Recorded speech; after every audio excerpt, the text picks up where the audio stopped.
Alright, at least that part works. Alright, at least that part works. Okay, we officially have audio.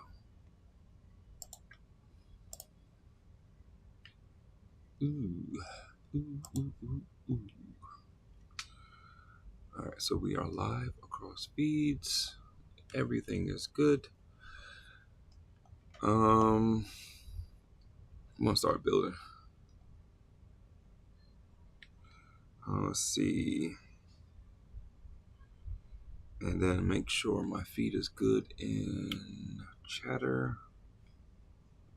Where are you, Chatter? There you are, Chatter.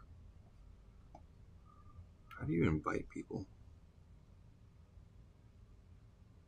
Invite people up. Okay, so we got the microphone turned off here. You guys hear me okay? I wish I could see the chat from here. I can see the chat.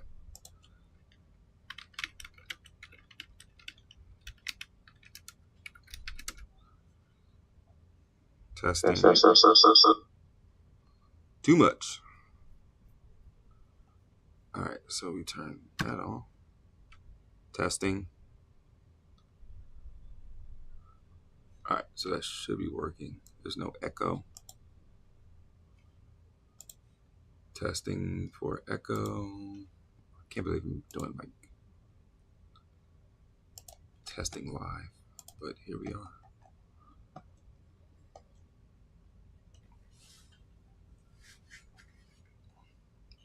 One day I'll set it up and just like trust it'll be working like it should be. Or I'll have a setup where it just works like it should work. All right.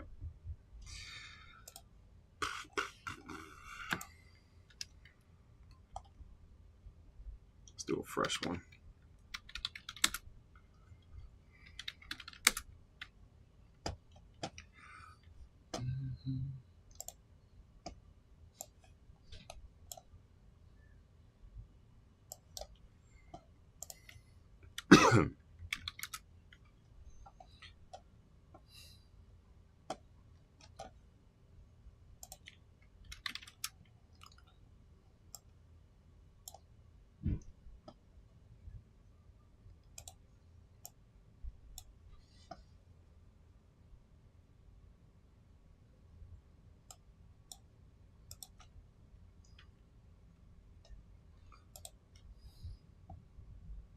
Do I need any other screens? I think that's all I need. So I got Facebook, YouTube.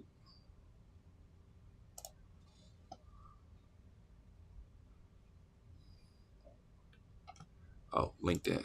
Let's do LinkedIn. Let's make sure my volume's good.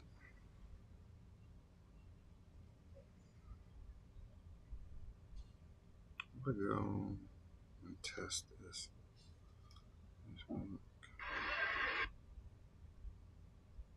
Says I'm live.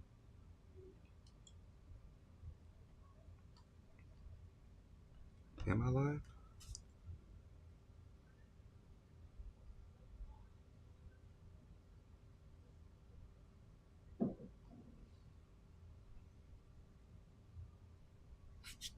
Oh wait, I don't have good volume.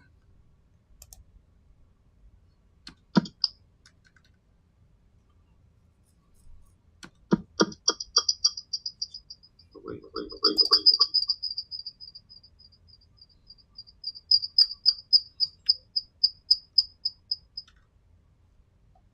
Make sure that's muted. How come I can't hear anything?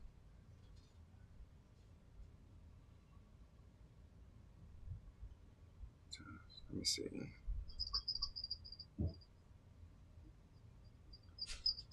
Does it have my microphone?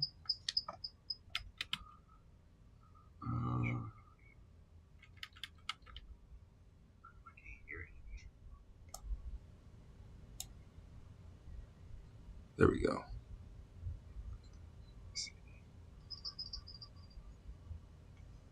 All right, microphone hooked up.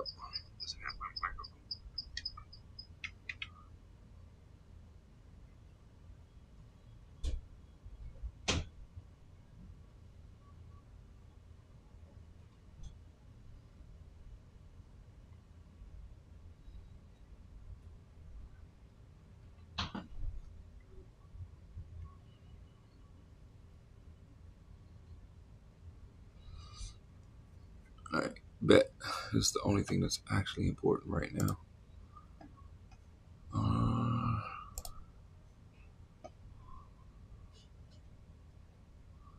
Where you at? Where you at? Where you at?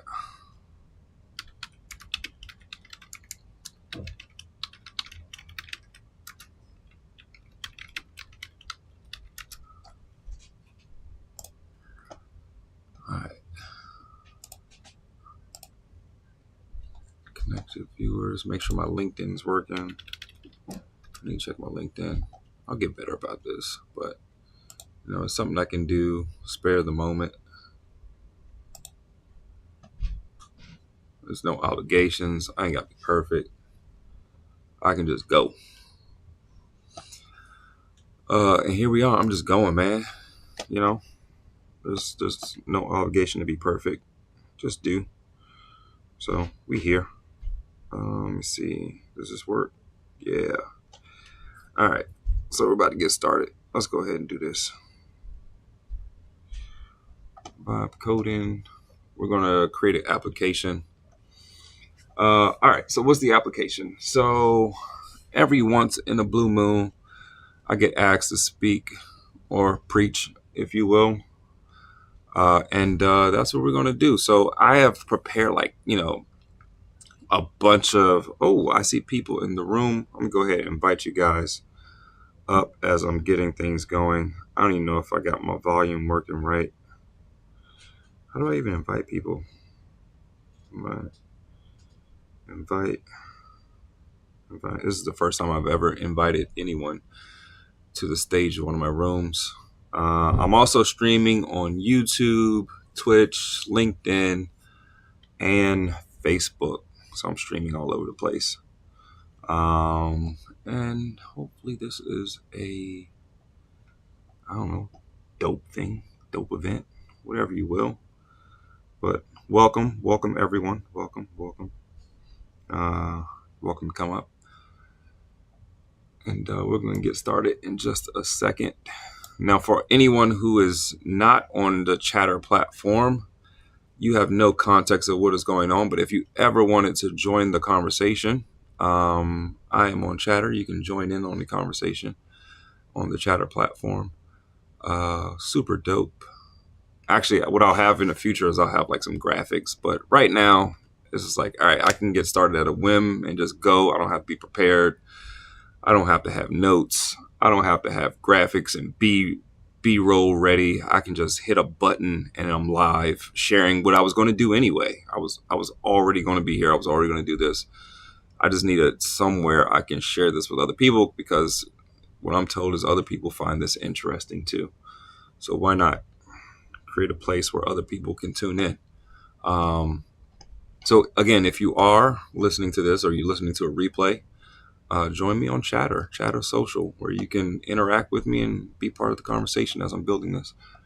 All right, let's go ahead and get started. So this should be a quick one. I am not going to spend all day on this. Today I was working on some, I wouldn't say automation, but I was working on some workflows and how to code more efficiently. I'm always trying to be more efficient than the day before, write less and produce more. It rhymes, so it must work. So right now I'm in the middle of actually prepping. I do sermon prep and stuff here. Whenever they ask me to speak, it's usually my church. They'll ask me to speak a few times a year. And when they do, I go through prep work and I use AI to get me prepped, because I have a busy life. And so one of the things I wanted to do this time, it was a little interesting. It's I did my notes. So I have a bunch of notes of where I want to come from. And I wanted to do some deep research. So it did some deep research for me. And I thought, man, this was good. Let me take it a step further. Let me see what will happen if I made it an audio and I listened to it. And it was an audio. I listened to it. The audio was 33 minutes. I'm like, all right, I need to get these notes in my brain. What if this was a conversation between two people? And I was like, all right, that's kind of dope. What if it was a conversation? What if my notes were a conversation between two people? Because I listened to it and I kind of know where I want to come from. And I was like, all right, why don't I generate a conversation prompt? So I built let's go to the top. Actually, I'm going to share this because I'm going to share everything we got here. So again, if you're on Chatter Social, you'll see the links coming in as I'm sharing this information. So I'm giving you the knowledge, and then you're getting a little extra because you are on Chatter Social. You're getting the actual sources when I find the tab that I'm on. Here we go, found the tab. There we go. We have so I'm publishing the source documents so you guys can see where I'm coming from. Storyline, suggested. What else did I got? Slide, handout, sheet, small group reflection. And then we got my notes here. So I'm going to be sharing my notes as well. Boom. The whole point is when I'm building an application, I don't just come to the conclusion and say, hey, build me an app. I kind of have a purpose for it. So in this case, the purpose is I wanted to listen to my notes, but I didn't want to just listen to my notes. I wanted to listen to a dialogue of my notes. So I asked for a conversation here, and it came up with a conversation. And so now I have a conversation for my notes, but I'm like, all right, let's take it a step further. Now that I have a conversation, this is the actual conversation that I'm going to have, that I'm going to listen to. Now I want to generate this turn-by-turn podcast for it, right? So I asked for GPT-5. Say, look, here's my conversation. I have a script. I'm going to share this as well. You guys are getting all the flavors. I have a script for an 11, and I have a script and an 11 labs account. I want to generate a turn-by-turn podcast with the script running through 11 labs, and then I paste in the script. And then what it does, it says, all right, boom, you have the script. Here's how this is going to go. Oh, and I also, part of it is it sees that I'm using these dialogue boxes. So it's going to actually have some character to it. So I don't just want a monologue script to be generated with these two people going back and forth. I want actual character and personality in this script. And so you can see where it goes, oh, I see you have some personality into it. Below, TypeScript document, boom, boom, boom. It has everything in there, and it's going to generate this application. All right. So this is really basic output, and it's going to generate a dialogue between these two. And it has some notes in here. Now, I actually want to take this a step further. I could just take this and say, use this script and generate something for me. But then I'm like, let's take it a step further. I want an application. And so I built this cool tool. So now I'm going to go, now that I have this, I'm going to copy this. So I got this whole thing, make sure it's copied. Markdown editor. Just FYI. Okay, go. I usually have a little, come on, buddy. A disclaimer that I don't necessarily do this for beginners. This is for people who have done some sort of prompt injecting or have done some sort of degree of coding. But I'm not going to, the goal whenever I do this stuff is never to touch the code. It's just to get through it without ever touching it, just so folks understand how you think about going through this process. So here I'm just looking through to make sure everything's in there. Boom, boom, boom, boom, boom, boom, boom, boom. This looks good. All right, solid. So I'm going to take this in my doc. So I've opened up this project. I have a project called Podcast Generator. I'm going to create a new file. This is my project. .md. And we're going to paste that in there. Boom. I got the whole thing, got references, and it's going to set it up in here. Now I want to take it a step further. I'm going to have it read it.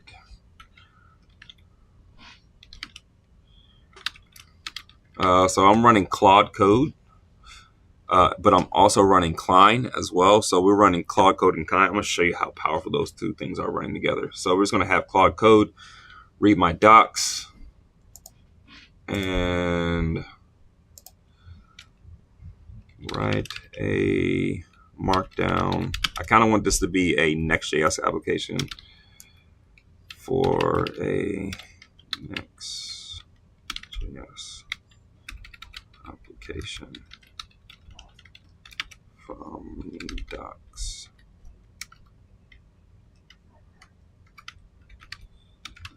How should that be? So I'm going to have it read it and then write another file for the project that we're building. And then I'm going to have it write a third file, which is going to break everything up. This is going to be cool. Let's see what it says. Based on the project documentation, I'll create a README Markdown file for this Next.js podcast generator application. Boom. So now it's created our file. Podcast generator, TypeScript, cool. Blah, blah, blah, blah, blah. Boom, boom, boom, boom, boom. All right. Do you want to continue? Yes.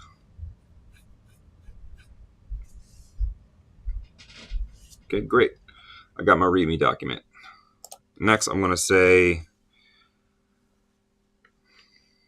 make sure it's in there. We're just going to keep it in there for now.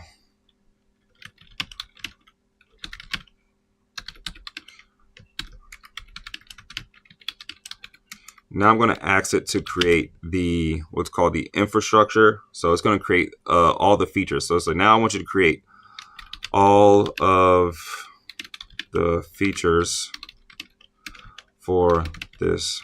I want you to create all of the description. I want you to create you got to be specific when you're talking to it.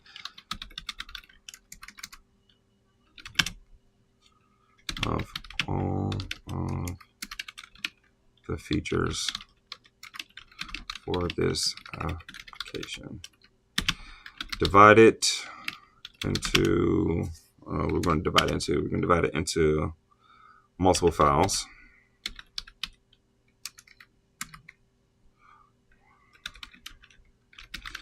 I can't spell. Don't get me on my spelling. You don't have to be just know you don't have to have good grammar to be good at this. And let me be the, I don't know, your inspiration. Divide into multiple files for multiple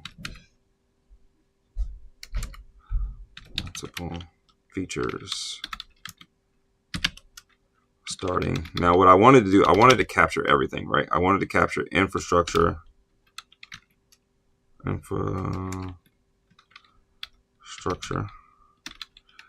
wanted to capture backend. I wanted to capture API. I wanted to capture front end. Everything that goes into an application.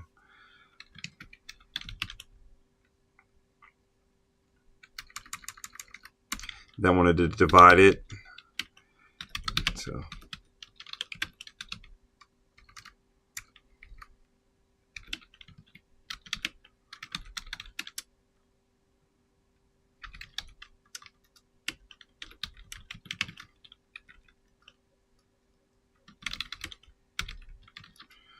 boom.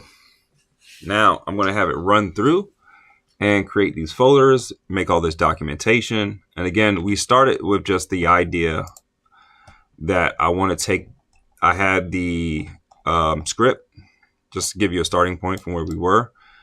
We had a script and we wanted to create a turn by turn podcast generator given this script. And now it's going to be working through building this application for us. Now we have our features, and look, we see we're separated. That's infrastructure, front end, back end, API. And it's going to divide all of the features that we're building for this application. The goal here is just to build up a context of what we're trying to accomplish. I know we talked about this in the founders and funders live yesterday, but we were diving in it at a pretty high level. So we were looking at it from using ChatGPT to do it, and where that's fine. And it'll get you somewhere. I don't believe it'll get you like a live application. And so the goal is like to have something tangible and real. And I think it'll get you something, but if you if we really want to get somewhere, like we have to go and really build some things out. So we created the infrastructure. So we have that in there now. Boom. And now it's going to start building out other features.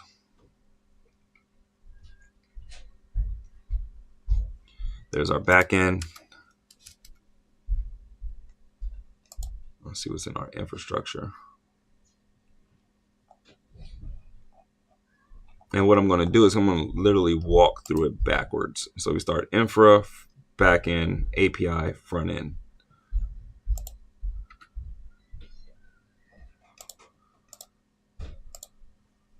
There's our back end.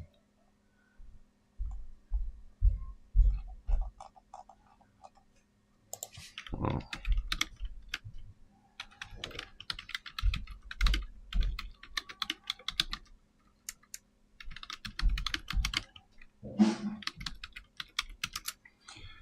just give it some notes just in case it needs to go back.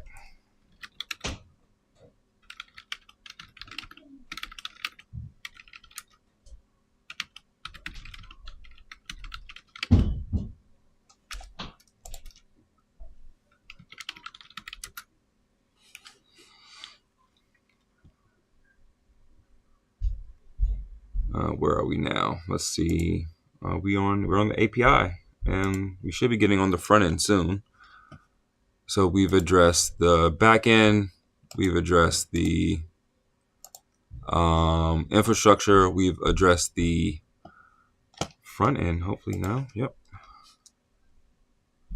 Boom. API, back end, and not the front end. We're about to get to the front end. So now we're doing the front end. So it's going to check all these boxes off. We're about to do something dope.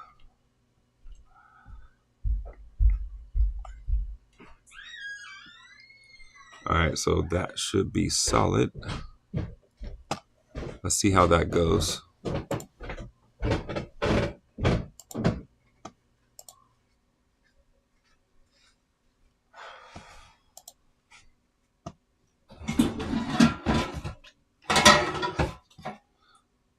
Still working through the front end. Maybe it's reading through the documentation. Running through terminal, enable, blah, blah, blah. I never know what this is. It's always a random word. Okay, there we go. All right. So now we have front end. See if it has anything else. Boom. A modern next-wave interface. Podcast generator. Feature strict typing. Blah, blah, blah. Front end provides intuitive GUI. Enhanced user experience and real-time feedback. All right, let's see what else did it right.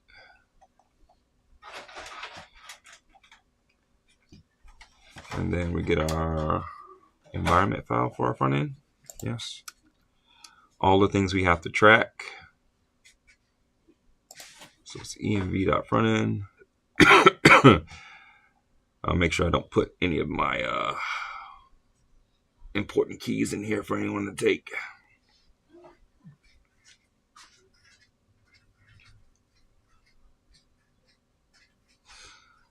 Boom. All right, so now we have everything in here. Let's see. I'm just going to go through and make some corrections based on some things that I asked about.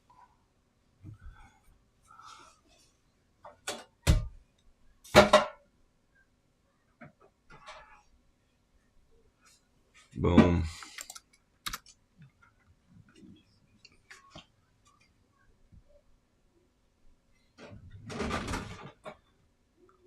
And now we are cooking.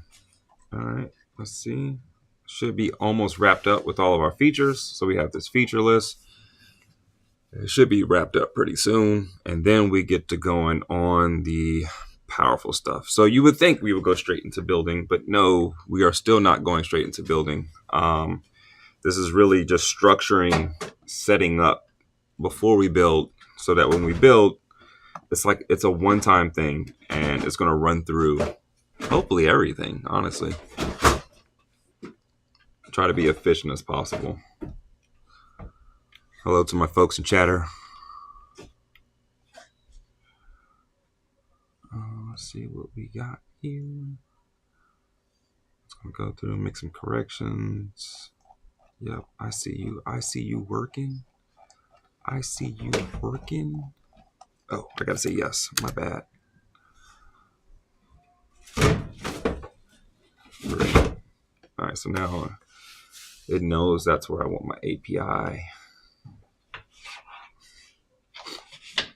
I kind of want a Swagger API for documentation, but for now, I'm just going to get this thing done because I do have to get it done in the next hour, and I do want to be listening to it.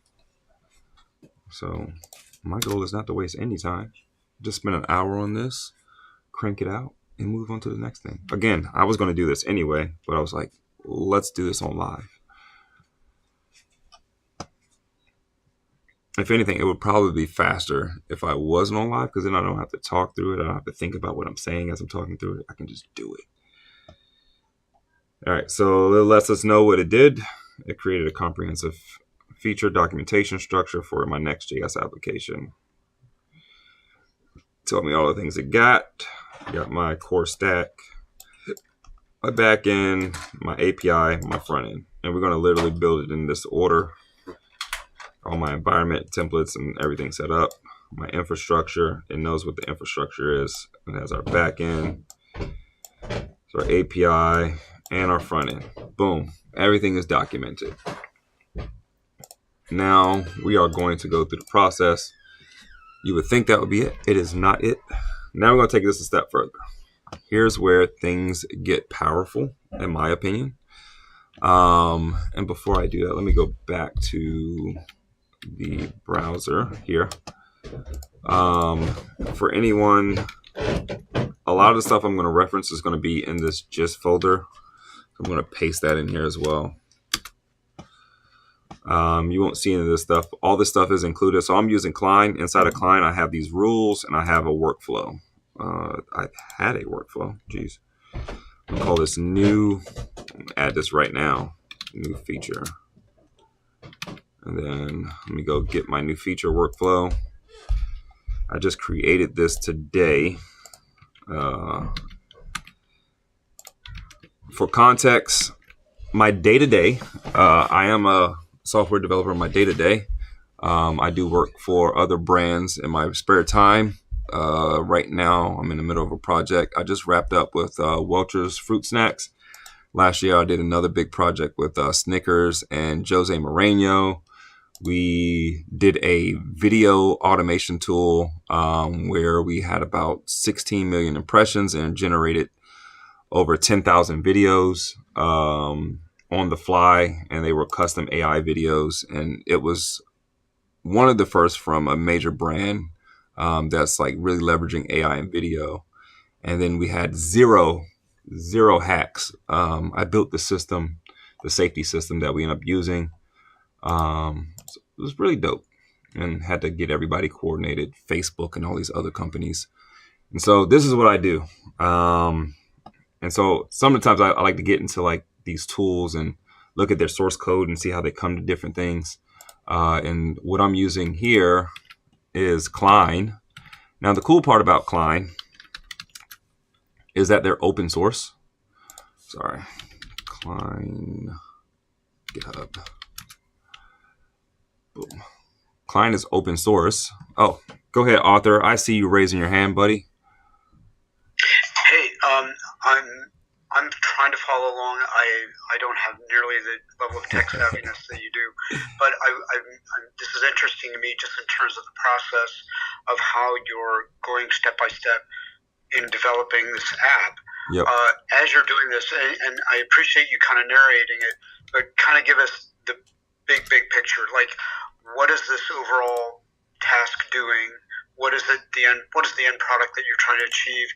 And that way, it'll help us understand where these pieces fit in that puzzle. Does that make sense? Yep. I gotcha.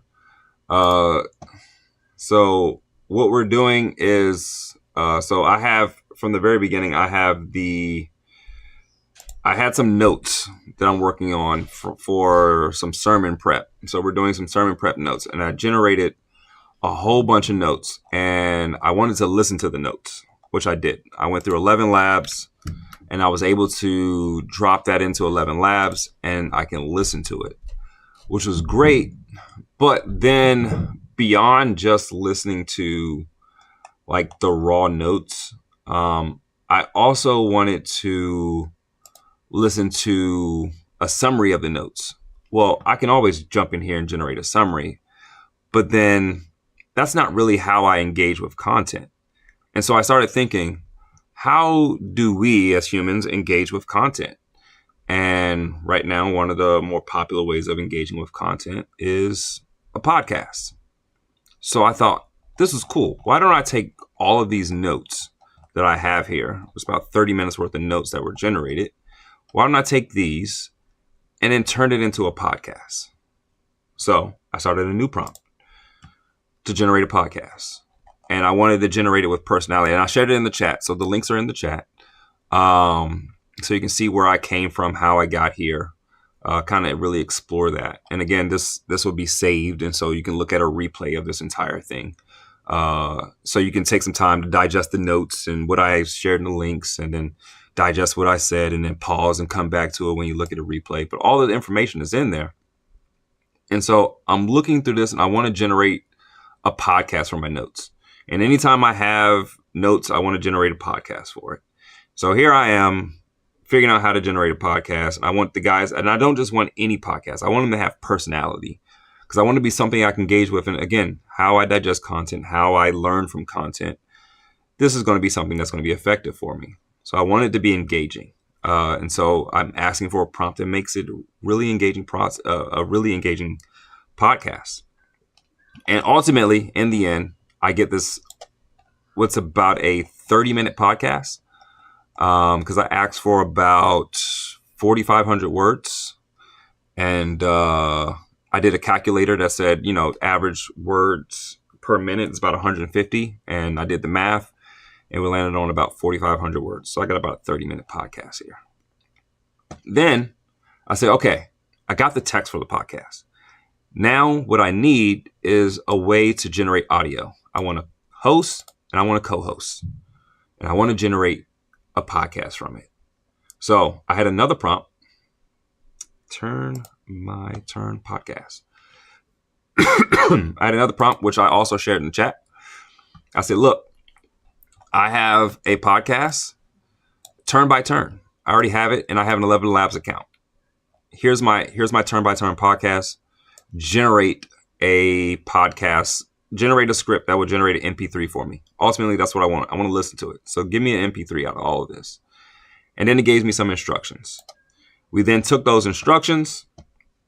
We've come here. We've developed these features. Now we have this set of feature list. So we have a set of features that we've gone through, and we've axed it from our project file that we copied and pasted from ChatGPT. We said, look, build the features out. I want the infrastructure. I want the back end. I want the API. And I want the front end. And that's what it did. And so here we are. Now that we have these feature sets, we want to now produce an application. We want to get to the point where we're producing an application. So here's the next gradual step. Once I know exactly what features are going into my application, I want to then create a set of rules or tasks. I want to create a task list that's going to run through, and it's going to create all of these features for me. But before I create all of the features within an application, I first have to describe the feature in detail. So now we have these high-level descriptions of the feature. I want to get detailed description as if a developer wrote it, right? And so without being a developer, how do I get a description of what a developer would write? And so that's where we've gotten into the next part. This is where we're going now. So how do I, as a non-developer, write a description that a developer would write?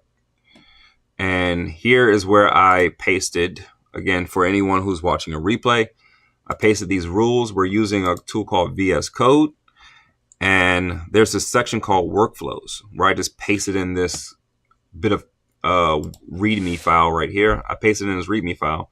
This README file is going to write a description as if a developer wrote it. It's going to go in detail. And you or anyone without having to be a developer don't have to worry about what's in it. You just know, based on what's in here, it's going to build a feature out for me based on the description I already have. Now, at this point, Here's what we have to understand. We've written zero code. We've taken the description that ChatGPT has gave us from here, because only thing we've given it is a script. We say, hey, look, I got the accounts, I got a script, and we pasted it here. And then when we ask it to create these features. Now we're going to ask it to create the developer breakdown of everything. Again, without having to be a developer, we're going to get a breakdown of everything that has to happen. So now I'm going to take this and I'm going to run it through this workflow. Then we're going to say I'm going to add this folder, docs. Let's get specific. Actually, I'll just go at infrastructure, copy, relative path. And we're going to paste that in. I'm going to say / new feature. So in Klein, all you have to do is type in new feature. Boom. And I'm going to say, based on the contents of this folder,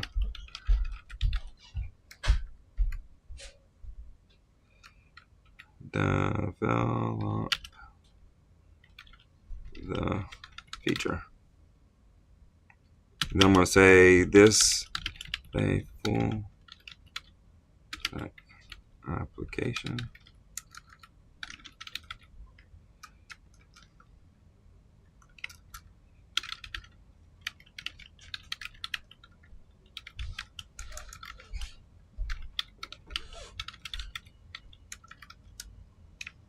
And I'm just going to give it a few things.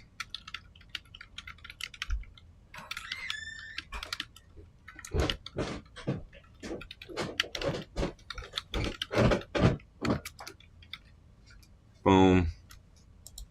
There's my docs. And here's everything. I'm going to give it everything. And then make sure it's in plan mode. And new task. Now I'm going to have it go to town. So from here, it's going to ask me to sign in. Let me see. Let's go to my... Is this one already signed in? No. Is Gemini already signed in? No. All right, let me sign in.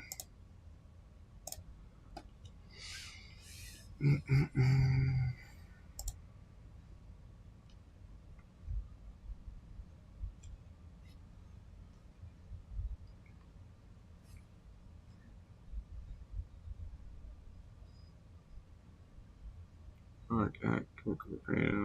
I can't remember where I put the account. I'm going to assume it's here. Let's assume my account is here.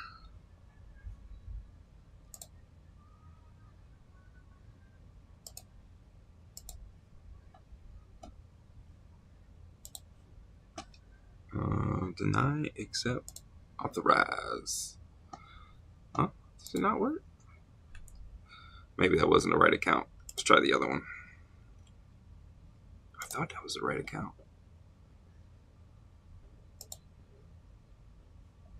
Oh my gosh. I might go open router if it does it again.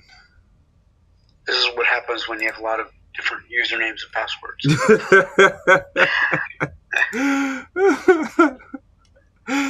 What is going on? All right, let's try another one because this is a pain in the butt. Open router.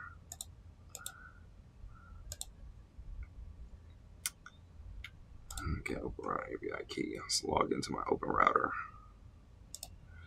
I'm pretty sure I only have one account here.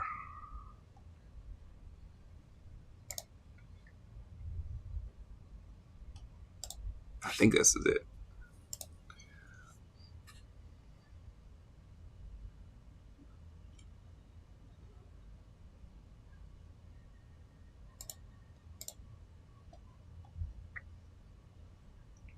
No, this is the one.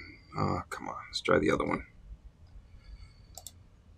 The other one already has credits on it. Let's do the other account. I am human. Oh, so this is a paid account? Yeah.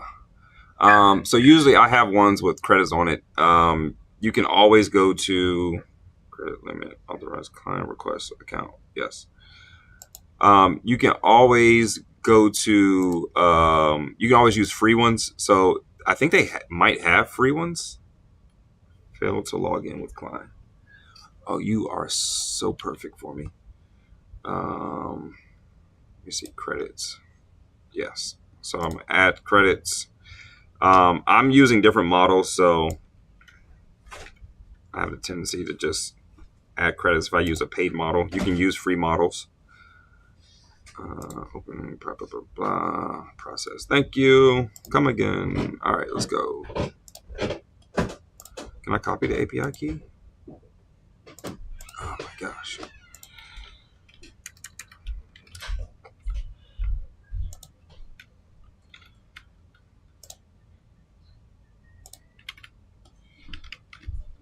Boom. All right, done. And then we're gonna see what model we're gonna use. Sonnet. Done. All right. Retry.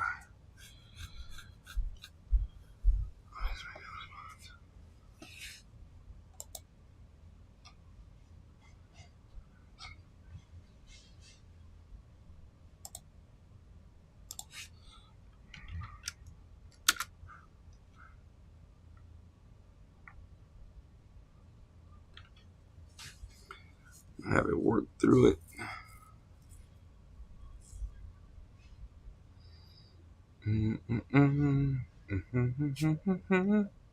It's funny because, like, people get impatient with the AI doing this work, and this is the shortcut. And so, like, yes, I'm sure we can get impatient, but we're already in the shortcut. We don't have to shortcut the shortcut that we've been shortcutted. So if it means waiting an extra few seconds or minutes, I'm okay with that. So we can see his thinking here. It's working through all this stuff. Got the thinking steps down. It's working through some things. I feel like it should have worked through it though. Are you telling me I'm not signed up? Oh boy. You gotta love technology. Authorize. Go to dashboard. You hit the button faster than I can say go to dashboard. Oh wait, it's already there. Haha. Thank you. Okay. So it has everything in it. It just is being stubborn.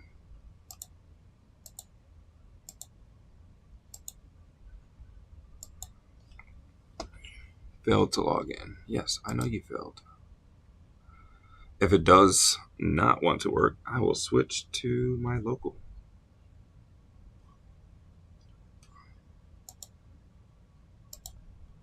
Something like this should have worked. All right.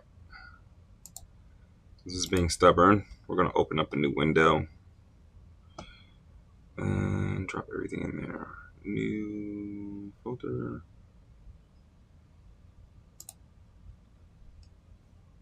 I don't need you. I don't need you. New. Open folder.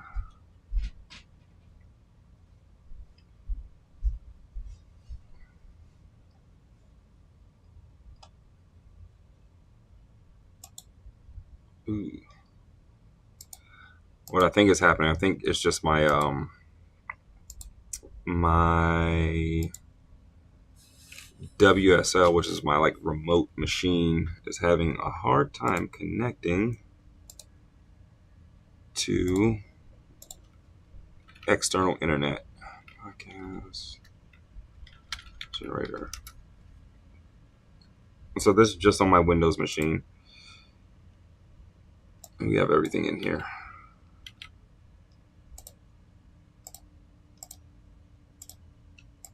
So like on those golf TV shows or coverage of golf, you got the very deep concentration of the golfer, and then you have this narrator kind of saying, "Okay, now this is what he's doing.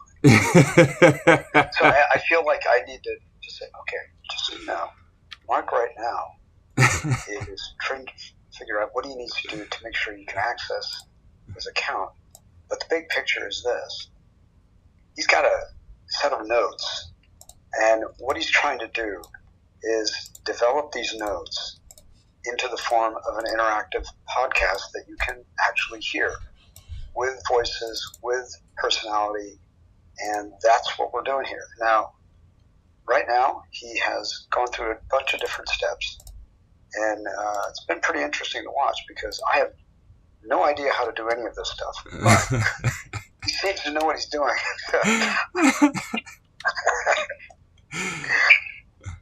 That's exactly what's happening. Great play-by-play.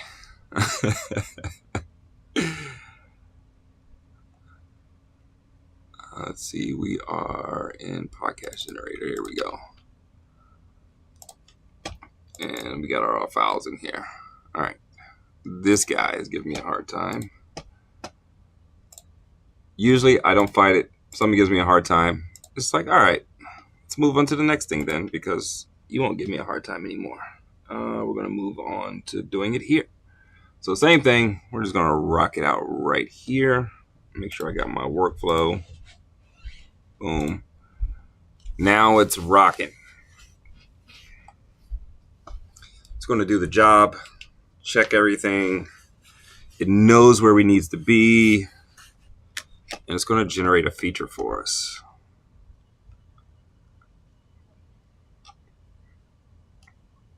It says, hey, buddy, you don't even have that file. Am I building this from scratch? Yes, sir. You are building this from scratch. And I'll just mention for those also listening and watching, it helps a lot to double tap on that screen share that you see at the top of this of the app, and then turn your phone or whatever you're watching, to turn it into a landscape so you can see it. I've got my studio app open, and I'm watching on a much bigger screen on my on my desktop. So I've got a pretty big screen, so I can read it at least, So even though, like I said, I don't understand 90% of it, but I can read it. And so for those of you who have a better idea and better understanding of some of the technical terms he's using, you'll be able to follow along much better by clicking on that. Dude. All right, so it's going to ask me some questions. It asks me where am I deploying it. I'm just letting him know it's right here on my machine, but I will go to a website to deploy it eventually. Then it asks me, am I making a Next.js app, and do I want to integrate everything inside of Next? And I said yes. Database requirements. Will you have a database? I'm going to say SQLite because it's just a single file. The socket means just real-time capabilities. What type of real-time blah, blah, blah, do you envision for live script edit? I didn't even think about live script editing. That's kind of cool. I want to just paste my script, but live script editing sounds cool.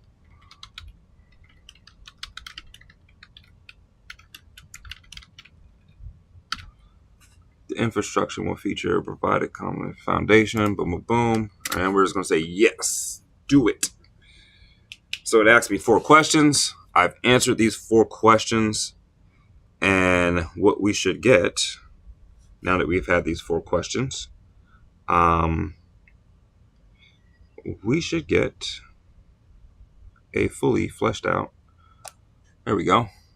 It's going to give me like high level. Hey, this is what we're going to do. Boom, boom, boom. We're going to flesh this out.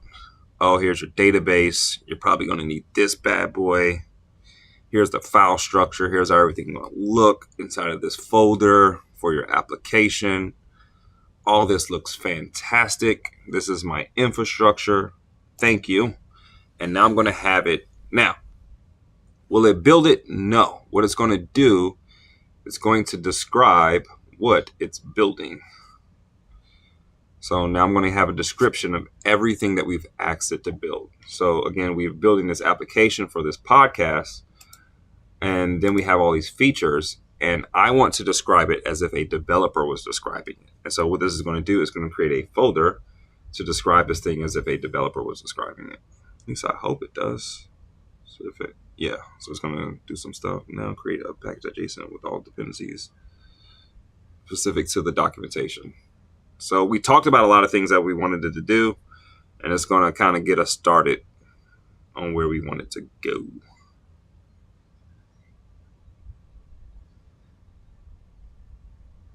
Ultra strict. Ooh, that means there will be no errors in this thing. It's ultra strict. Again, as if I'm not a developer, I don't know this, but it knows this because it described it for us. Actually, before I get started on that, I'm going to have it pause real quick.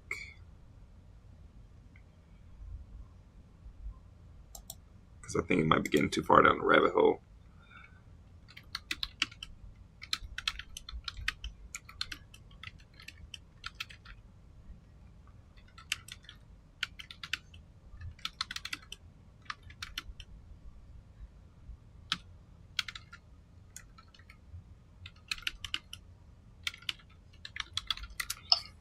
I think Olu wants to come up. Oh, come on up, Olu. I don't see you. My bad. Come on. I see more people down here. Come on up. Don't be shy. Thank you for bringing me up. This is cool stuff. Indeed. Welcome. All right. Did I get it to do it? Oh, sorry. And I think you had a troll stop by. Oh. I think it jumped out. Okay. I like trolls.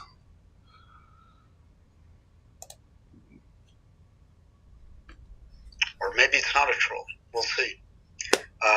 You brought him up, so I don't know. No. I don't know who he is. Tillin? Why would I have to be a troll? Oh, yeah. I don't know who you are. It's not my room. Nah, I got you. That's not good social audio, but nice to meet you. Shouldn't assume that people are trolls all the time, but I'm pretty sure you had some bad experiences. Because I'd be a pretty bad guy if I started going off because of that. But I'm not like that at all, but, I got you. Okay. Yeah, no problem. Anyway, Mark's doing his thing, coding and figuring out his way to develop this app for a podcast. So if you have any issues or questions, you can address it to him. I'm generating a podcast generator, actually. What's the tech stack that you're going to be using this, or are you just freeballing it? Because I kind of heard you earlier say you don't know code and stuff like that. Gotcha. So it's under the assumption, if I didn't know, this is what I'll be running through. So you do know code? I do. Okay, gotcha. Just wanted to make sure. Yep. And so we are building a Next application via Next.js. We started with just give you the basis of where we started. Just a quick recap, Captain. We started with some notes. I'm preparing some sermon notes for a sermon. And then I ran the sermon notes through 11 labs. The audio was about 30 minutes. And I said, that's cool. I listened to it. It was cool. But then I said, you know what? I really want some engaging content. And I want to generate engaging content. So what if this was a podcast that I was listening to? Would it help me remember things a little better? Yes. Okay, great. So then I said, let's make a prompt to generate a podcast based on a file. So I can send any file that I wanted to, and it would generate an engaging podcast between a host and a co-host.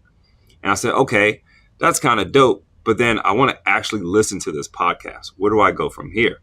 So then I went and did another prompt. I said, hey, I'm sure all this stuff is shared in the chat as well. I said, hey, here is a script. I have an 11 Labs account.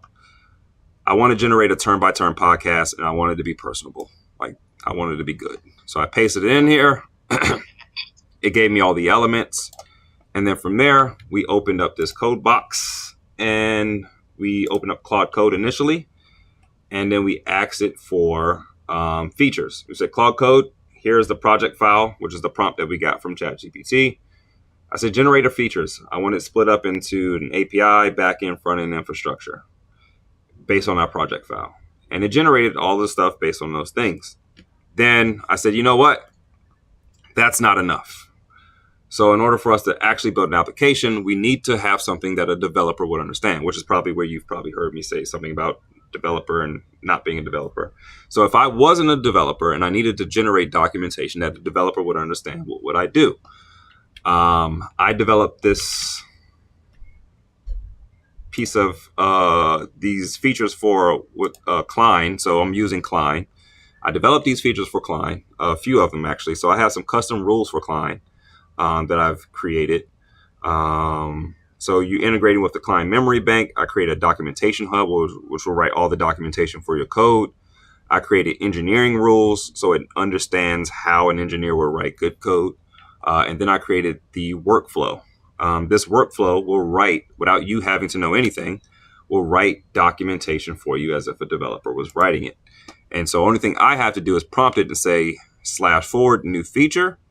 And then I said, look, my feature is in this folder. Go to the folder, check out the feature, and write it for me. And here we are now. It's working on the infrastructure. And so it's writing everything for the infrastructure.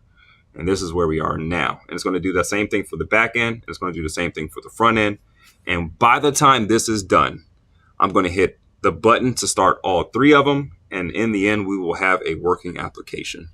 Hopefully. I don't know. I'm making it up. Got you.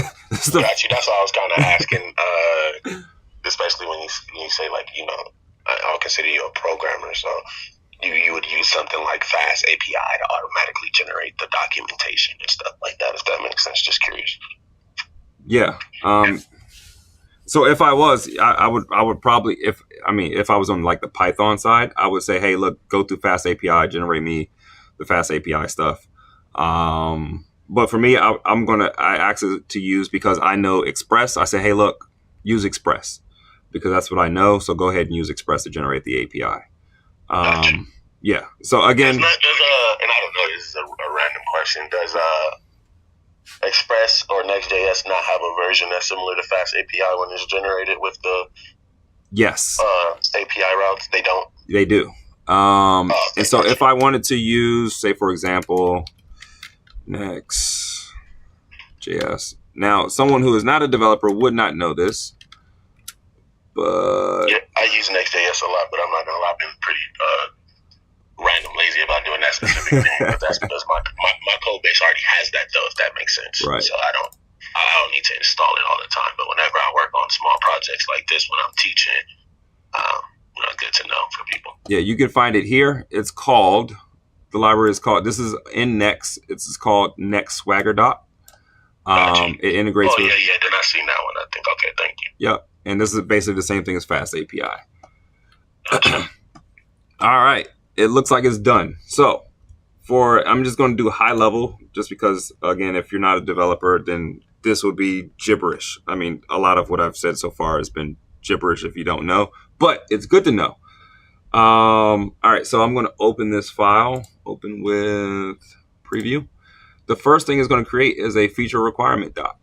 It's like, look, I'm creating infrastructure. What are my requirements for this? This is what a developer would read and understand. These eventually I'm going to be deploying somewhere. There's some safety concerns. There's some stories. You know, at the gist of it, I wanted to know, what are we building? We're building a podcast generator. I says podcast generator through the web browser. Boom. I create process without using command line. Boom. Here we go. Script management.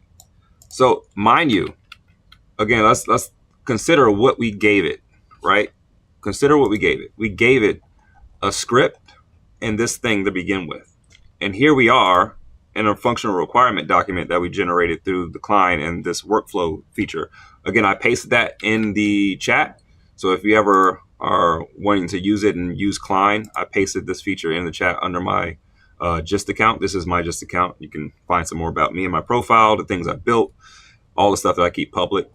And so I built this feature Can you thing. put it again in the chat? I think like if you come late, I think if you don't see it. Oh, you don't get the juice? All right, I got you. Yeah, I don't see it either. Yeah, you're right. I don't see it.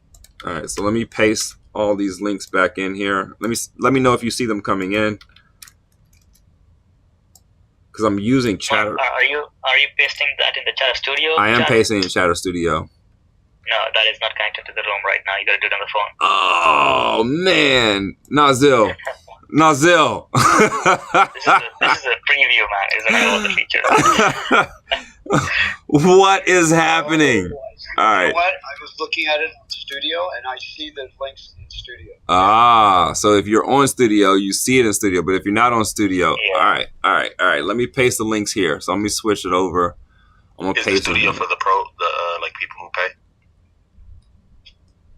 Yes. Yeah. Okay. Gotcha. There you go. All right. I'm gonna grab all the links, copying them. I'm copying and pasting right now. So I'm copying and pasting all these links. Copy, paste. See, now it's getting good. And then Nazil shows up right in the nick of time. All right, and then I'm missing a link. Where's my other link? There you are. So it's 4 of these bad boys. Boom. Here. And I'm going to copy it on my phone. Thanks, phone. And again, if you're watching this replay from YouTube, Facebook, unfortunately, you won't have these URLs. Or if you're watching it from LinkedIn, please join Chatter Social so you can get access to this information. Is that all of them, or did it just try to paste a? All right, I pasted. And also, I wasn't aware that Mark had the ability to already stream. Where are you streaming it from, Mark? I am running OBS and Restream, so I'm doing it, hitting them all at once. Got it. Is it pasting? Okay, this is weird. Hold on. Now I see what it's doing. Thanks. That's not what I want you to do. I thought that Mark has access to some secret features that he doesn't have yet. That's why he was jealous. Yeah, I was like, wait, how come he's got it? We don't. All right. Paste that in there. All right, so it's link number 2.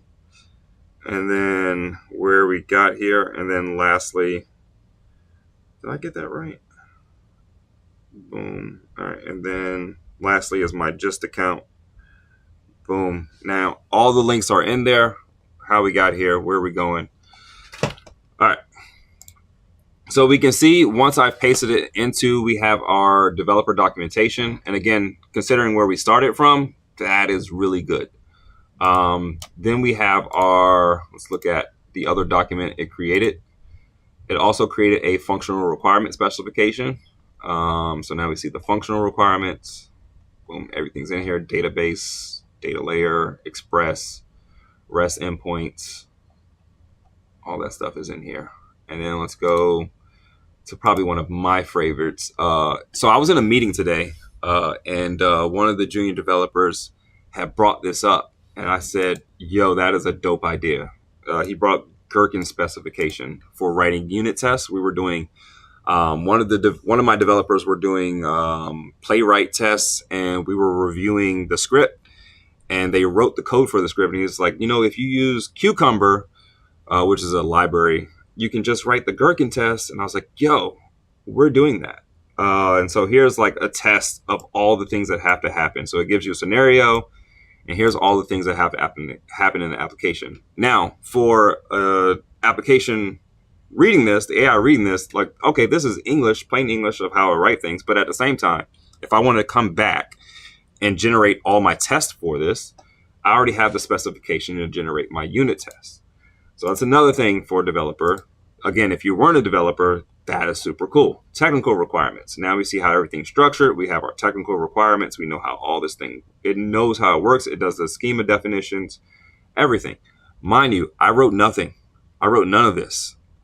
I just simply said, here's my feature. Here's the folder where Claude Code wrote my feature. Go ahead and write the specifications for me. Now now that it wrote all these docs, it also created a task list. So let's look at this real quick. So now it has a task list. Not only does it have a task list, it already identified the work that it has already done. Remember, I stopped it when it was in the middle of starting the work. I had stopped it from doing the work. Well, it says, look, I already did this. Now I have a set of tasks that I have to go through. So here's all the other tasks that it has to do in this application. Boom. It marks anything that it's already done, that is handled, and then it has what's called a definition of done. Somewhere up here. Where are we? Did I have it in this one? Oh, this one didn't do it. I'm just going off of what I did early today. And honestly, if I was doing this, this probably would have taken me 4 weeks. But we're going to do it in one swoop. 4 weeks. It gives me estimates. 1 to 2 developers. High priority because it's the infrastructure. All right, cool. Now we have the infrastructure feature. Then we have again, here's all the other parts. I'm probably just going to go. Let's see what happens. Before we even go, let's go ahead and just work it out. All right, so I'm going to have it now build our infrastructure for our application. We're here. Why not? So I'm going to start a new task. And then I'm going to say, hey, look, I have this folder. Sorry, I have to pause. My kids are coming to say goodnight. Is movie night over? Yeah. No, okay. Good night. Good night. Love you. Good night. Bye-bye. Sleep tight. All right. Now the kiddos are in bed. I have a job queue. Boom, boom, boom. I'm going to put it back in plan mode so I can execute. I know what it's going to execute on. I need you to execute on the task list. I'm not going to say anything crazy. Just I needed to execute on the task list. Boom. Bear in mind, I have not done this end to end. This is the first time I'm doing this, but I'm pretty sure it's going to work. Famous last words. Knock on wood. Project brief. Here's the other advantage I think is cool. If we look at, let's see if I can see it real quick. If we look at what we've done so far, we started a new feature, and I don't think, where is it? New feature, here we are. Cost 90 cents. Now we're having it work out the feature. My guess, by the time it gets through this, it'll probably be somewhere around $3. So for $3.90, we'll probably have a full infrastructure, working infrastructure that's following these rules. And then again, I have a. Ooh, did I just mess this up? I did. It'll follow these rules. And again, I have a strict set of rules, so it understands the way I code and how I engineer. And I have a set of engineering rules that I include in that just document. And so it's going to follow my engineering rules, and it already followed the workflow. And so I know because it's going to follow my engineering rules, it's going to respect it and write good code. Ready to proceed, because AI has a tendency to write very messy, sloppy code that you have to go back and fix, which is not very cost effective. So I wanted to be the most cost effective in having it generate my code for me. Phase by phase, blah, blah, blah, blah, blah, blah. And it says it's ready to go. All right. I like that you mentioned that obviously this is not something that a novice can simply just kind of throw it in there and spit out. You've got to put those parameters in to make sure it's following your own rules and your level of expertise to make sure it doesn't make those mistakes, right? Yeah, I mean, the cool part is that you can follow my level of expertise, right? It's like those guys who made the application that follows all of Nancy Pelosi's public trades. You don't have to be the expert. You can follow the expert's rules. So I have all my rules that I've generated and I've shared. Yeah.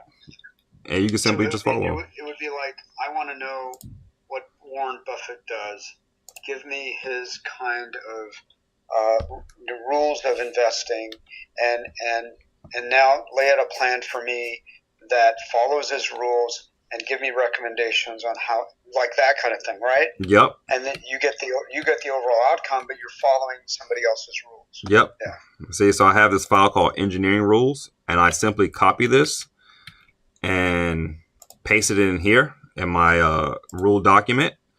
And then now it's going to follow those rules. So the only thing I've asked it to do is execute on the task list. And it knows to follow these rules that I've asked it to do. So boom, I have my linting document because part of the task list is linting, making sure our code is perfect. And so here's the thing. If you're not a developer, you wouldn't know, all right, how do I deal with errors and stuff like that? This thing knows to do it for me. We wrote this task list, and part of this task list is making sure that we don't have any errors. Our code is perfect. It's in working order. It writes code the way I write code. It's strict writing code. And we don't have anything that's out. There's no outliers. We have testing for everything. And so it knows, all right, I got to do all this stuff that Mark said do. And I have to follow his rules. And that's what it's going to do here. So without me having to know anything, again, the only thing I have asked it to do from the very beginning was, if we go to the top here. Oh, there it is. I have a job. I need you to execute on the list. That's all we asked it to do. It's going to follow my rules because I've already pre-made the rules in here. So we see we have errors in here. It's going to address all of those errors as well. I don't have to do anything except sit and watch and wait for us to have a working application. And I'm under the assumption that we are going to have a working application. Again, I've never tested this. I'm doing it live. But I feel like, what is it? Luck is a thing. And in order to increase luck, you have to increase what is called the luck surface area. And the best way to increase your luck surface area is to do the work. And seeing as I've done almost 20 years of work, I got a pretty good luck surface area. Renee, welcome, welcome. Oh, is it Renee? Yeah, Renee, welcome. Cammy, welcome. Olu, thanks for sticking around. So now it's going to do an install of all my packages, basically going to eliminate these errors. Since I know what's happening, I can kind of explain. I give you the play-by-play of what's happening as it's happening. No matching version of 11 Labs. It says, hey, you didn't have that library. Let's go find some other one, please. And it's going to go find another library. Then it's going to run through another install. Yep. Now that it has a different library, it's going to try it out. It's going to do another install, see if it finds that library. If it doesn't find that library, it's probably going to do some research. See if it can find something else. Let me make sure I have. Ooh, I see you. That's probably what happened. Yep. All right. It had an error here, which is why it made a mistake. There we go. Thank you. Contact 7. Retry connection. Stay connected, please. Yeah, this is why it's struggling. There's a library that I'm using behind the scenes to make sure it finds all of my libraries correctly. And right now, it said it could not find this particular library.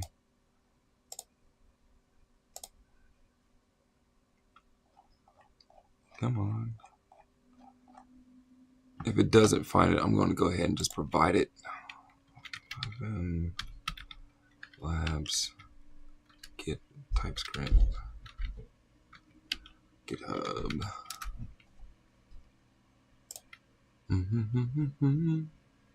Ooh, that is it. Did it have the wrong one? I think it had the wrong one. Which one are you trying to get? Oh, it's working on another one. All right, so it got that one. It's working through some other stuff. While it's working through that, see if I can work through this, fix this problem here. That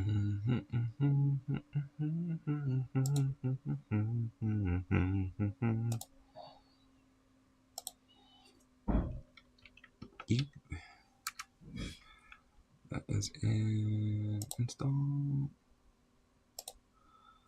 Have you tried turning it on and off again? It's usually my favorite thing to do.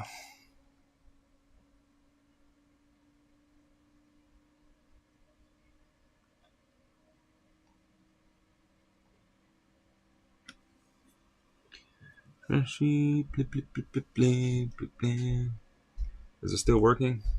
What are you working through right now? So it said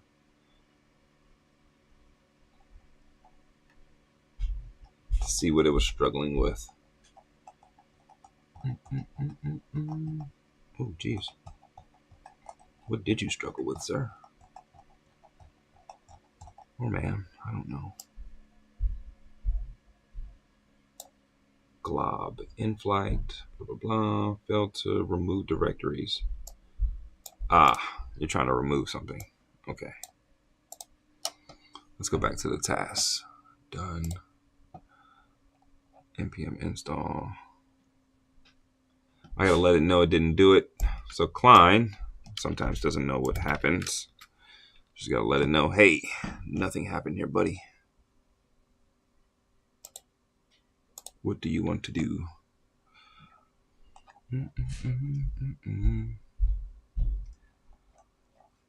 Usually if it don't work, it's weird. Even in engineering, one of the most basic rules is turning things on and off again. Right now, it looks like it's stuck. Probably going to turn it on and off again. Oh, thanks, Renee. Appreciate you.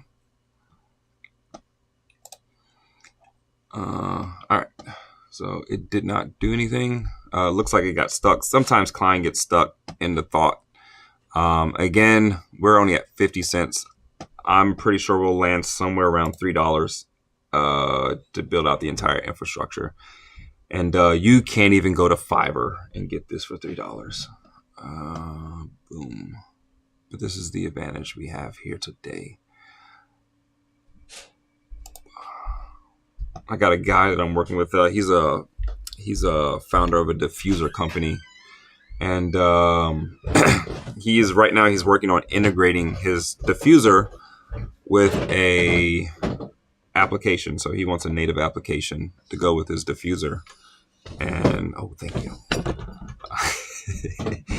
He wants a native application to go with his diffuser, and he's like, Mark, how much would it cost me to get an app built with my diffuser? And I was like, oh, who did you talk to? Blah blah blah. He's like, all right, well, I talked to my manufacturer in China.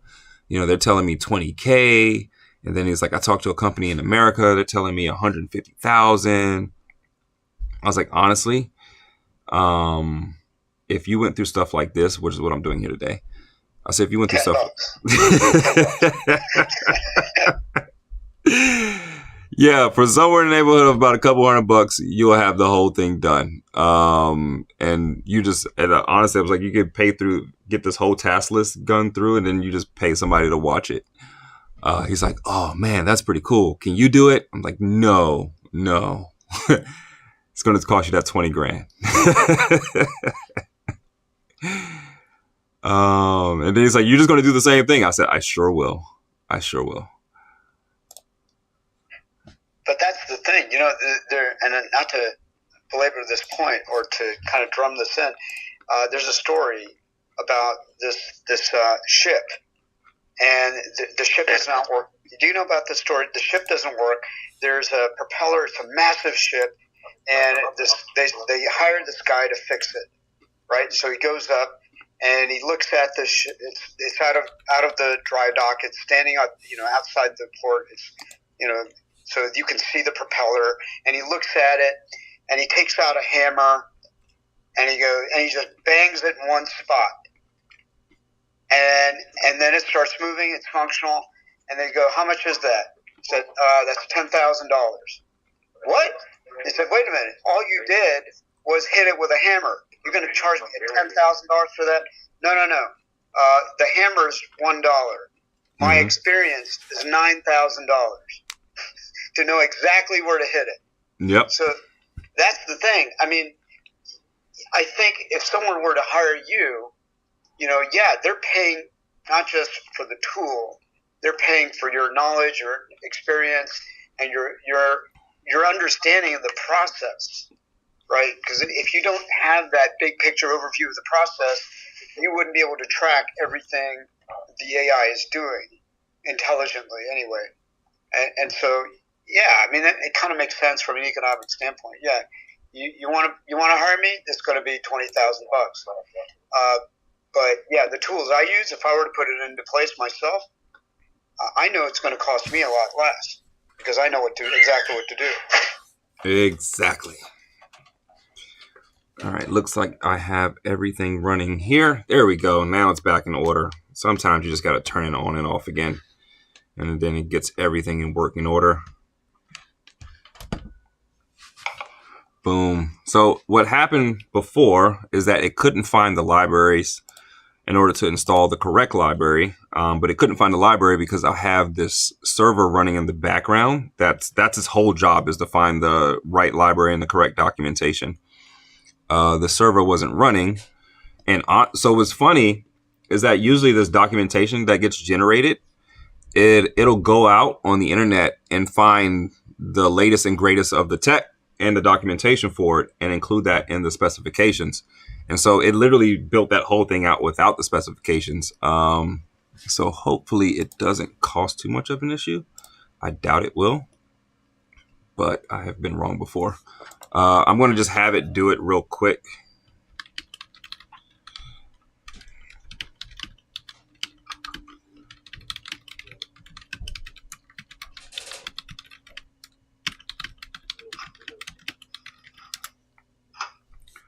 Boom. So now it's going to go through and get the documentation correct. Yep. And author, to your point, I have I never really paid attention to it, but I have I'm working with this brand. When I first worked with this brand, and we were doing the project with Mars and Snickers, this project took me 3 months to complete. It was my first attempt at doing it. I've never done anything like this before or at this scale. I mean, we're talking, a major brand with like eyeballs everywhere, people constantly trying to bring the system down. And so I've never done anything like this before. And it was my first time. And after I've gone through it, I was like, all right, that was very hectic. But I have an understanding that very few people have in this space. And then so when the next project came up, again, that was 3 months. The next project came up and it was Welchers. And that project, you say, hey, look, Mark, we got a fast timeline. What can you do? If you can let Tillin know that his mic is on. I got him. We got another project and. Sorry about that. Oh, no problem. And then what happened with the Welchers project, they say, look, Mark, we got a tight timeline. I know, this first one kind of took 3 months. We don't have as many features, blah, blah, blah. What do you think? I said, you know what? I've learned a lot from like this AI space, and it's really accelerated. This was in April. It's really accelerated. I think I can get this thing done in about 2 weeks. And when I said it, he was like, there's probably no way, but. And Mark, so that brings me. Oh, sorry. Go ahead. No, go ahead. No, I was gonna ask because this is why I kind of asked earlier. So you come straight from the coding space, right? You sounds like you don't use no code tools or any of those things in between to like build things or MVPs. Am I kind of right about that? For the most part. Got you. Yeah. Now my background is a designer. Oddly enough, I have a design degree, so I have a background as a designer. I just decided to teach myself code. Got you. Yeah, no, I was just interested because like my background is in the no code space. Well, specifically APIs. I've been on APIs for like 16 years, which led into the no code space, and now I'm doing the reverse. Like I'm not knowing. I don't have any intention on learning code like a programmer, but because I know back-end architecture very well, It's easy to do the same things and stuff like that. But the reason I asked that is because I educate as well, so I have a lot of people that have your skill and expertise, but it's hard for them to transition or to even understand no-code tools.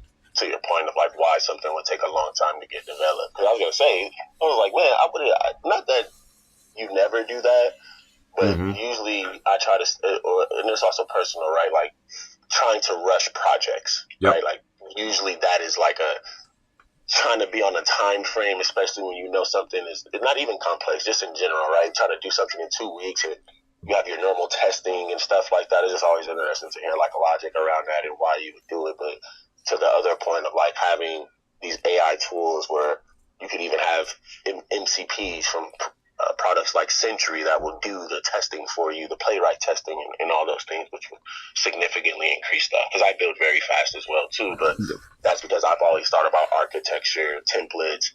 I don't build from scratch, all those other things, etc. Yep.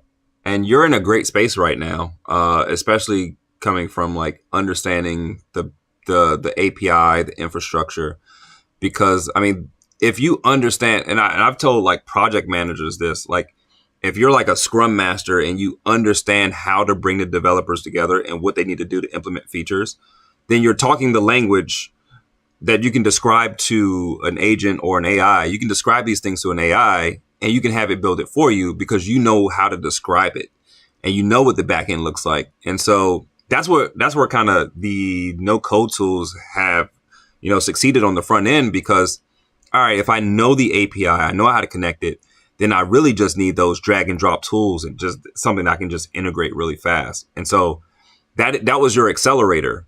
But now you have an even greater accelerator in that once these no-code tools are leveraging, I mean, they already are, you got Lovable and Chef and all those, but even the no-code tools that exist, once they start leveraging this stuff, I mean, it's a wrap. Super.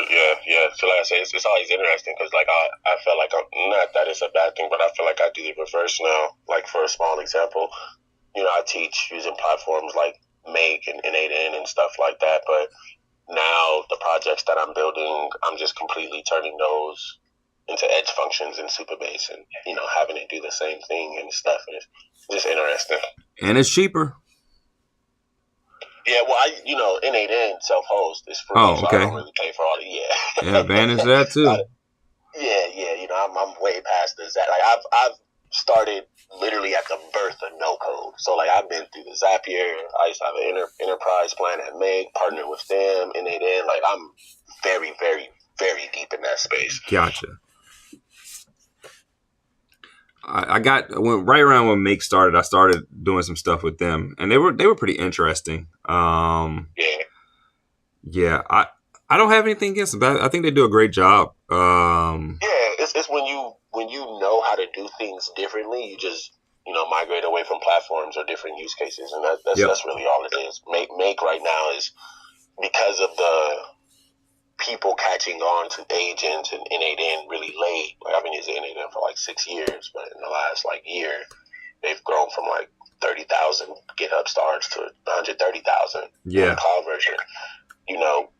It makes other companies change up stuff and look at stuff and all these other things. But I've always kind of been like that. Come from the small business owner background, help a lot of local businesses, Chamber of Commerce, like understanding that, unless you are doing some agency work and managing these things for these clients in that term, then, it's probably better just to set them up with something self-hosted or some of those like configurations where either they can manage it or you manage it for them and they pay you and stuff like that. But I do all types of work. Super dope. Let me ask both of you guys. You guys at least have 15 to 20 years of experience on me, although I'm older than you probably. I'm now 60. And I've always had a kind of connection to technology. I mean, I wasn't averse to it. And I don't think much of my generation is, but I think I was more so kind of connected to it as a user. But as it regards this, when we're talking about having these tools and an understanding of this process more accessible to the layman, and this is certainly not going to replace your value because I think you're at such a level where you can understand that process well enough and put it into place for someone who really wants to produce something big. But what if, as an individual, I just wanted to kind of understand these basic tools and processes? And like you were saying, it's good to have an understanding of API or some of these tools, like the ones you're using. If I wanted to make an app for myself, and I don't have, and I know what I wanted to do, I know what I wanted to produce. What should I be thinking of? And I'm willing to kind of start looking at this. Like, what are the steps I should be taking to start understanding this process? Yeah. So I think I was gonna say, so like one of the things that I do, to give a lot of context for my answer. I don't know if you watch YouTube a lot, right? But YouTube is where a lot of people get their content, and the last few years, there's been a rise of people getting into the no-code space and teaching people AI and doing all these things. One of the biggest contributors to that is a platform called School. And basically, like, I'm in all these communities. What was the name of it? It's called School. It's a platform called School. SKOOL. Yeah. And basically, like, I'm in a plethora of communities. And even before AI came out, I was in a plethora of communities where people from all over are coming to learn the basics of making platforms talk to each other. Let's just call it that, right? And what I always suggest, because it worked really well for me and I saw how powerful it was and how lucky I was, I learned, and Mark will probably put this in better words, I was lucky enough to learn application programming interface, which is basically how our technology works today. Different platforms talk to each other. So that's a standard. I think that if people learn standards, and when I say learn, I don't mean be on the level of me and Mark. Just understand what they are. So understand what an HTTP request is, understanding what OAuth is, and understanding all these things, you can build anything. And the reason I kind of start off with that way is because most of the people that are creating things, at least in the space that I am in, are non-technical founders. They're people exactly like you, whether it's 20 to 30 to 40 to 60, that have less than what you just learned in this room right now, and they're going into all of these platforms and creating something. It's definitely possible. It comes with time, a little bit of patience, and all those other things. And sometimes some people don't have that. There's a lot of people who fit in that category who could have built something, but they don't. But what I'm just trying to say is these tools make it so easy for you to start that process of just going into Claude or ChatGPT and saying, even if you want to be super specific, I'm 60 years old, I don't know technology, I have an idea for an app, where do I start? Like that's beyond the best you can do, and you'll get so far it's not even funny to where what that process would have been years ago. 100%. Yeah, no, that's really helpful. And what about like these different platforms that you use for the details, like all the features that you kind of, spelled out? You're using this other site to do that. Is that something I need? Could I do it all within ChatGPT or Copilot, just kind of walking through it? I mean, do I need, because you've got one where it has all these rules that it's following as it's spitting out the code. So you will get a version of it, right? You can define a version of what I'm doing, and it will be serviceable.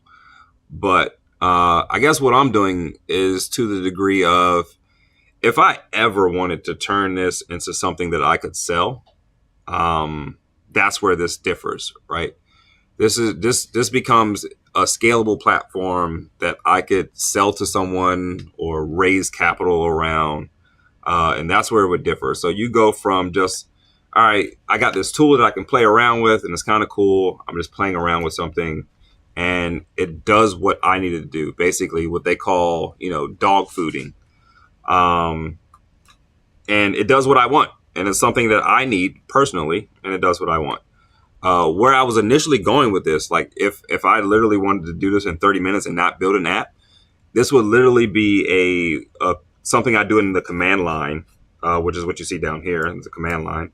It'll be something I do in the command line, and I wouldn't have an application. I would just say, generate a podcast. Here's my script. Boom, done. And then in 5 minutes, I would have my audio output it, and I would call it a day. And so you really base it on the degree of the things that you need.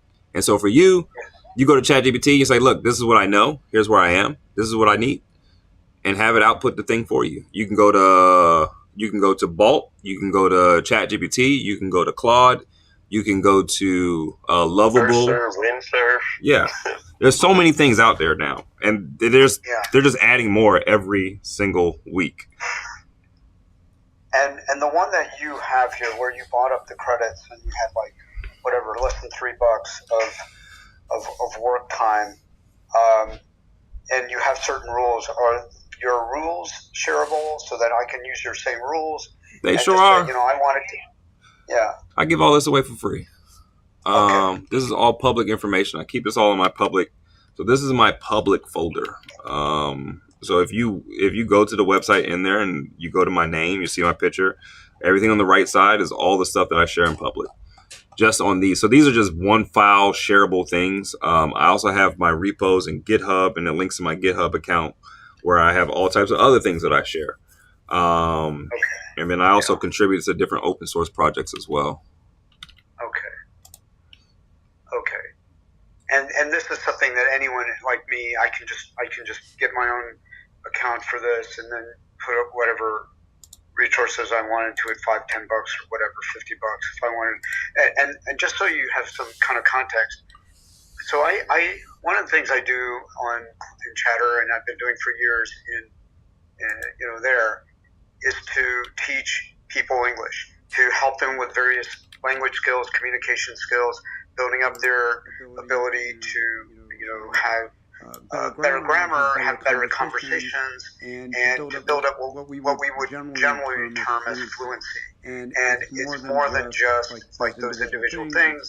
It's a sort of practice. It's all this stuff. And I want to develop an app that would be unique for my platform, unique for my brand, and so that people who follow me would want to use this app, for others' English. And so, I want, maybe it might not be unique or special or distinctive from any other app, but that's okay for me because this is a way to serve my community. You know what I mean? And so I'm not worried about whether I compete with someone else, somebody else's app so much as much as do the people who follow me and believe in my brand and follow me in my different platforms, do they have a place to go to use a tool? And so that's what I would want. And so if I can develop that app for my needs, then it would be suitable enough, not just good enough. I would like it to be.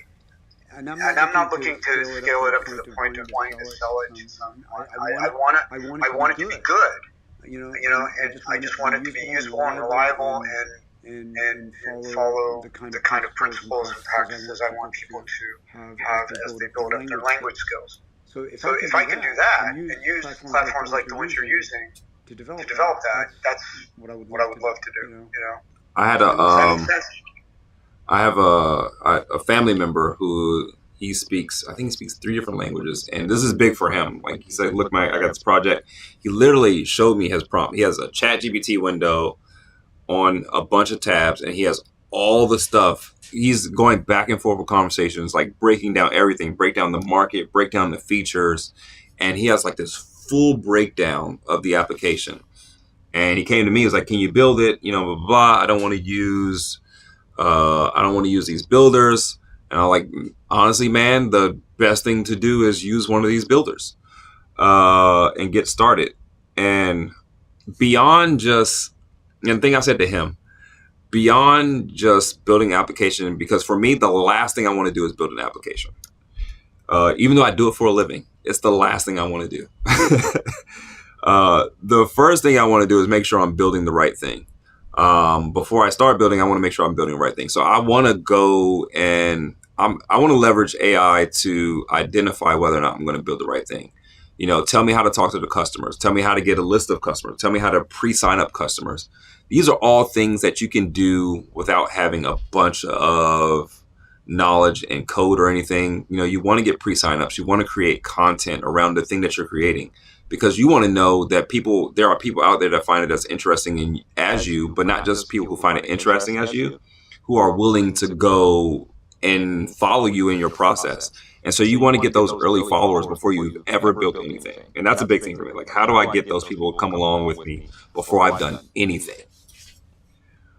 And that's a great point. And this is something, to be honest and quite humbly, I'm not worried about it all. Because over those years, I have enough people on various platforms, teaching platforms, not necessarily on Instagram or Facebook or whatever, on TikTok, but on teaching platforms. And also, if I look at Clubhouse as the teaching platform that I use it as, right, for the last several years, I've got nearly 10,000 people that I know of me. And if I were to put something out, they would at least become aware of it. And even if a certain percentage of them would be interested in buying it, and I think they would, at a nominal fee, it would be fine. I'm not worried about finding people. I'm more about, can I develop a product that is going to meet my requirements? And as you walked, that's what I was thinking in the back of my mind. It's laying out requirement. You're laying out specific requirements. Yep. You're checking that against what the app is, the different platforms that you're using right now are spitting out, and you're checking it. You're saying, oh yeah, now do this, now do this. Now I want you to do this. Now build it. And so to me, that's where I want to go. And once I have something functional, like how am I testing that? Where can I test that? Where can I interact with it and then use it and see how it works? And then we get to the point of, at some point being able to, write it out as either an Android app or an iOS app, so that I can put it up in their various stores, App Store, Play Store, whatever. I kind of know that that's sort of the overall sequence, but for me, the big black box is what's in between. Yeah. And that's what I want to kind of understand from a layman's standpoint. And if I can understand those basic processes, then I can start asking the right questions, telling it to do the things that I should be asking it to do. And although I value you guys, I won't need you unless once in a while to check in and say, I did this and produced this. Oh yeah, you forget about this process out there. Oh yeah, thanks. Yep. So then, Yeah, and you are right. And so, which is why I decided, because you wouldn't be the first guy. Over the last probably month, I've probably had this conversation with multiple founders. I have one fight. I had a guy from Seaman. I forgot what kind of company did, but he's like, Mark, I got like $700 million in deal flow, and I need to figure out this whole vibe coding thing. And he asked me about this. I'm like, look, man, I'm about to do this course, and so literally what we're doing over the next 8 weeks. Because I've been contacted a little bit more frequent enough that I'm like, all right, I'm going to start putting content out. So over the next 8 weeks, I'm going to be doing a series. And this, honestly, I feel like this is the hard part of it. So if you want to go beyond like the simple stuff, I'm doing this tonight because I was going to do this anyway, but this isn't part of the series. This is honestly a more advanced version of it because I'm going to break it down over the course of 8 weeks. This is me just basically going to week 8. And so I'm going to break it down over the course of 8 weeks of like, how do we get to this point of building an application, and we're starting from nothing. And so we've already done one where we just wrote down ideas. We're trying to figure out what to call it. We know what we're going to build. We're building like a Shopify plugin. But before we even get to the Shopify plugin, we kind of identify what it does. And so we're literally going to go through the steps of 0 to week 8 when we launch, to getting customers, getting payments, all that stuff. So we're walking through everything. And I think for you, the thing you have to do is the hard parts. You have to do the hard part. And this is the hard part. And if the hard part is 8 weeks, then the hard part is 8 weeks. But if you want to do it right, then you have to do the hard part. And there's no shortcut to the shortcut. Yeah, that makes sense. Right. And I need to understand what that hard part is. Yeah. I'm willing to do it because I'm looking at what's on the other side of this. Yep. What's the outcome? What is it that I can? It'll allow me to do everything you want. And if I understand, yeah, exactly. Yeah. The other side is everything, and it's weird. Like for me, this has become like normal, and you know, somebody had to bring it up. It's like, Mark, this actually isn't normal. I was like, you don't think so? He's like, no. You should probably teach this. And I was like, all right, fine. I'm going to make content for it then. All right, now it's moving. So we've finished. So just while we were talking, because I was buying time. Sorry, excuse me to cut you short. When did you say the service is going to start? Say that again? You said they're going to have a series. Yes. Yes. When is it going to start? Would there be recordings of it? There will be recordings, and it'll be, again, the conversation will be streaming on Chatter. It will be across all the platforms. It will be across LinkedIn, YouTube, Twitch. Hey, Mark, real quick. When you stream on here, is it only? I assume they can do Prism and stuff too. You just put your stream keys in here. It's funny you say that because I'm doing the same thing, and then my friend who I work for, he literally just put me on salary to put out content as well too. So I gotta start next month. That's dope. But I was just wondering because I was looking at to do something like that on Chatter. I didn't know like what you get with like the pro plan and all that stuff in terms of like streaming or how it works. Pretty sure it's pretty simple, but yeah, I'm running OBS so I can stream across multiple channels. So what you're seeing on the screen, well, you're seeing two things. One, you're seeing my OBS camera. I'm not on camera, so maybe you're not seeing my OBS camera. There's my OBS camera, and then there's in OBS in the studio, I'm just sharing my OBS screen, which is what you're seeing on this right now. And then everyone on any other channel is seeing my face at the bottom centered, and then they see my VS Code around it. What I'm also doing, because it is in OBS, I'm recording it. So it's going live, and then I'm recording it. And then what I'll do, because I've done this a few times now, what I'll do is I'll take the recording, drop it in Opus clips, and then I'll clip it up. And so I have clipped content. And because I'm centering my face here, I can like do 16:9 if I wanted to. I'll have clipped content that is for me posting like, you know, short form content across YouTube Shorts for promotion. So I'll have like a quote or something. I'll drop that into LinkedIn. And then what I'm going to end up doing. So, and then Ola, just answer your question. It'll start on Tuesday. And so we'll have some promos that go out, and hopefully I do. We'll have some promos that go out, and then we'll do it on Tuesday between 5 and 6 p.m. Eastern, or it'll either be 5 and 6 p.m. or 6 to 7 p.m. Eastern. I haven't decided. And the only reason why I haven't decided is because my kids are supposed to get off the bus at 4:50, but this bus has been late for the last 2 days, for all this week. And I'm like, all right, if the bus is late all this week, I can't do 5 to 6. So we might do 6 to 7 at Eastern Standard Time. Okay, thank you. I'll follow the hours and I'll set the alert, so definitely I'll get notification whenever you start. Awesome. Thanks. No problem. All right, so this bad boy is running through our checklist. Just to recap, it was going back and forth. It had an issue actually trying to do an install, and sometimes Klein does that because it's just running in the workspace. So I like to use Claude because Claude can operate on the entire OS. And so I use Claude to kind of figure out what the issue was. And apparently there was like a missing package on VS Code. And then Claude resolved that missing package, installed everything for me, and then allowed us to keep going. So, you know, people like to compare, which I don't really like. People like to compare Claude code to using Cursor or using Klein and all those things.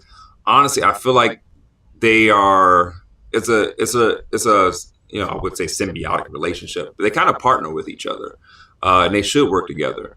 And I saw a video the other day. This guy was like, you know, if I was if I was somebody and I wanted to become a multimillionaire today, you know, we got Claude Code, we got these code writing tools. Someone should do one for like the operating system. They'll be a multimillionaire tomorrow. And I'm like, that exists. It's Claude Code. It's Gemini CLI. So these things work at the uh, operation level. I can install it on any operating system that I want it to, and it works on an operating system level.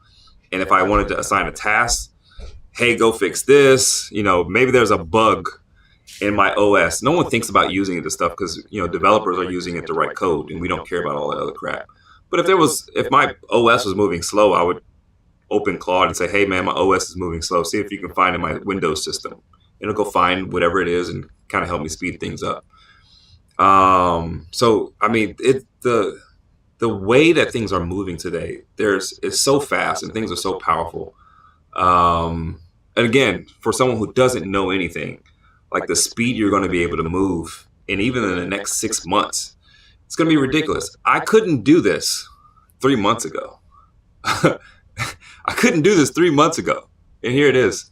It's a possibility 3 months later. And the things that I could do 3 months ago, I couldn't do 3 months before that. That's just how fast we're moving. It's a ridiculous pace. And I just told my, again, I have to do this during the day. So because I work in the government space, and a lot of what's happening right now in the government space is, the government wants AI. They want their people to be more productive, quote unquote productive. And they want to use AI to leverage it. And so these guys are in bidding wars. Gemini is trying to get into government contracts. OpenAI is trying to get into government contracts. Meta is trying to get into government contracts. Claude and Anthropic is trying to get into government contracts. Everybody wants in because they want that, the big government deal. Maybe Trump signs it or whoever signs it. They want in. Grok wants in. They all want in.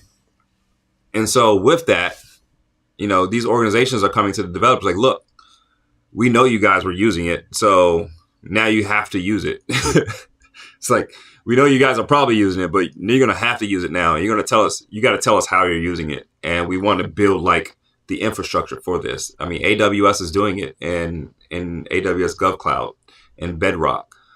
They're building the infrastructure for people to use AI, not just for the applications and doing generative AI applications, but for us as developers who are developing applications, they're doing it. And so part of what my role is in working with my team of developers is making sure as they're using AI to develop code that we do a good job.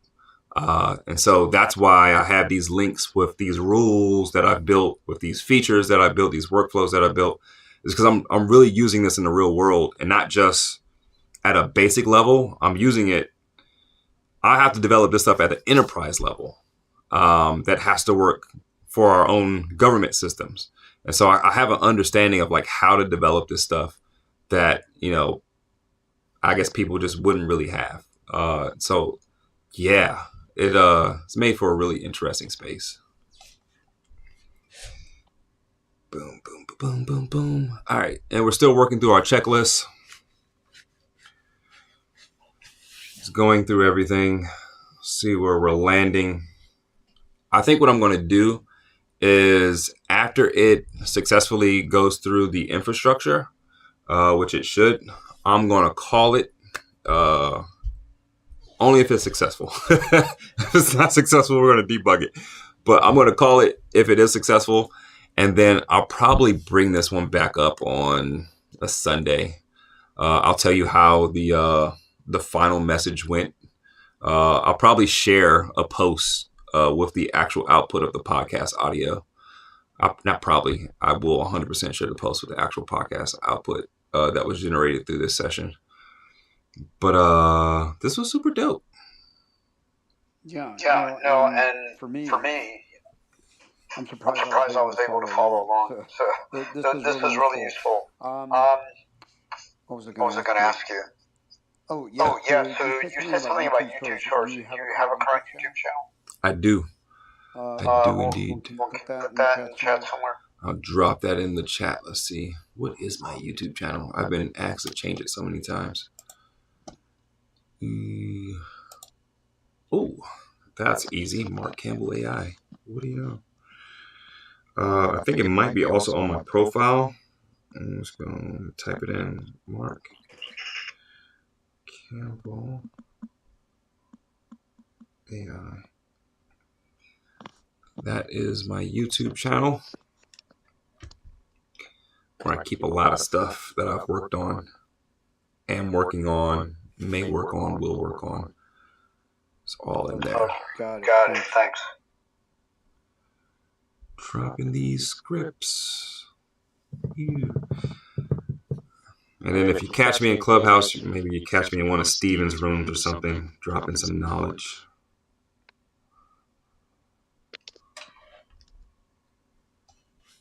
What do we have? Right. I said, is that Steven the Chinese AI guy? No, it's a black guy. Oh, okay. Stefan. I'm sorry, Stefan. Why do I get his name mixed up? Stefan. Okay. He does the the chat GPT rooms and the think tank rooms. Okay. Thanks. I'll jump in there every now. And honestly, if you're learning, I've asked him if he's coming over to Chatter, but he does these like beginner level rooms where he's like doing some basic prompting stuff. I'll drop in there every once in a while to advise it a little bit. But yeah, I'm trying to create a space for like the more advanced conversation, because once you've gotten that down, it's like, all right, what's next? Because I actually do want to build an application. What's next? And that's where I kind of want to identify this is what's next for you once you've done that stuff. I was close. $4. We'll probably see if we can land somewhere around 5 or 6 maybe. Right now it's resolving bugs. So it found some bugs in the code. And again, based on the rules that were set, it knows it has to correct those bugs. And so it's going to go through and try to correct those.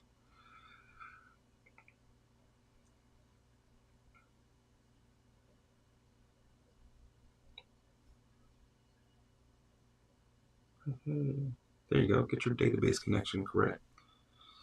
Make sure you got the script. Let's see if it's following my other rule. Let me just go double check and make sure it's following my rule. Ooh, almost. Don't break my rule. Let's see. Did it break it anywhere else? No, you're not breaking it. I am so surprised. You breaking it here? Nope, didn't break it there. Let's see, make it here. Look at that. Not breaking my rule. All right, so I have another rule. Because I am under the assumption that whatever I build, another developer has to come in here and read my code. And if another developer ever has to come read my code, it should be readable. And part of what makes that readable is not having 1,000 lines of code. So you see, if we scroll down here,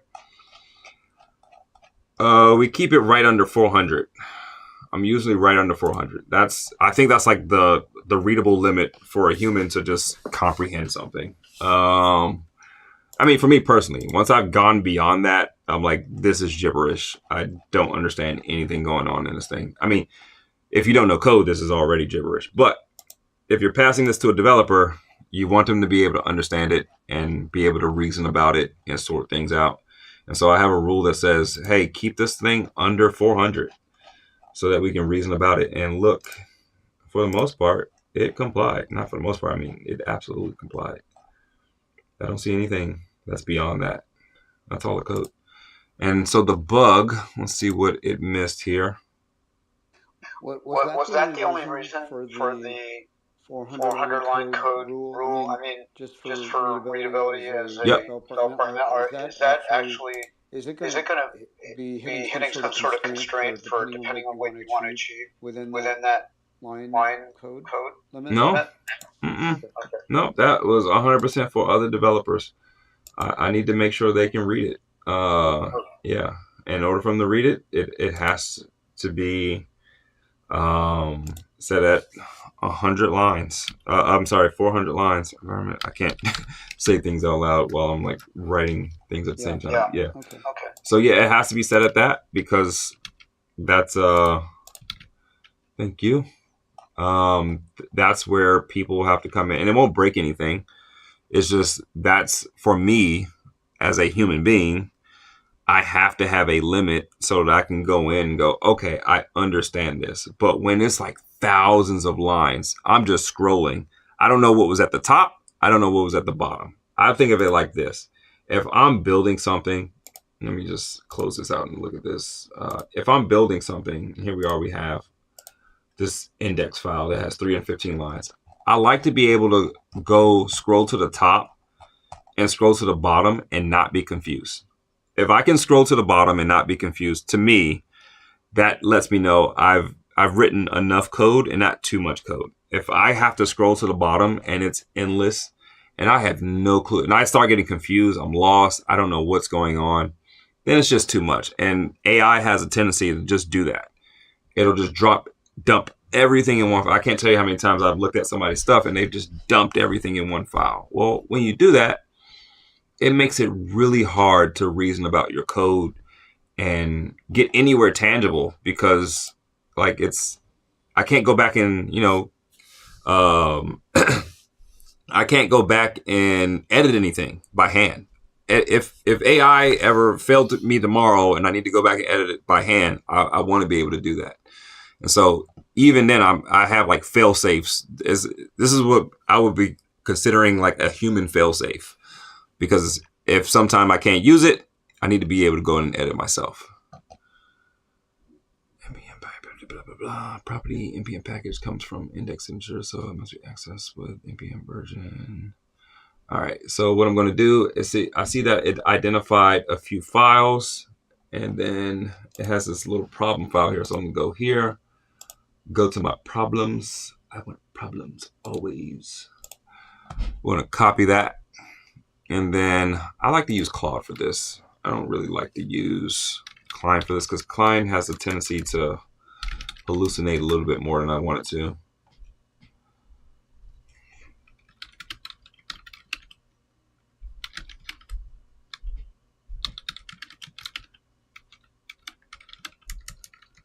Ooh, I can't spell to save my life. Stop it. Thank you. Can you go back? Okay. Oh, you better go back.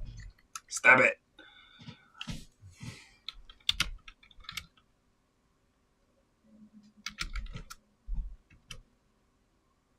All right, I think that's good enough.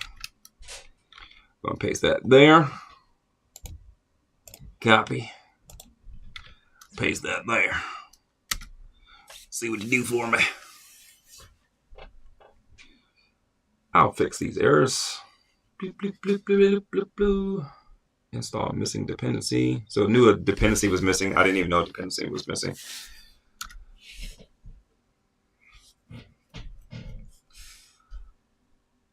So ideally, what's going to happen is once all of this stuff has been resolved, we'll have everything that's set in that ticket will be 100% complete. Audio file endpoint. So it lets me know what's done and what needs to be completed. Blah, blah, blah, blah. All right, so what I'm going to have it do while that is happening, I'm going to have it update the task list. So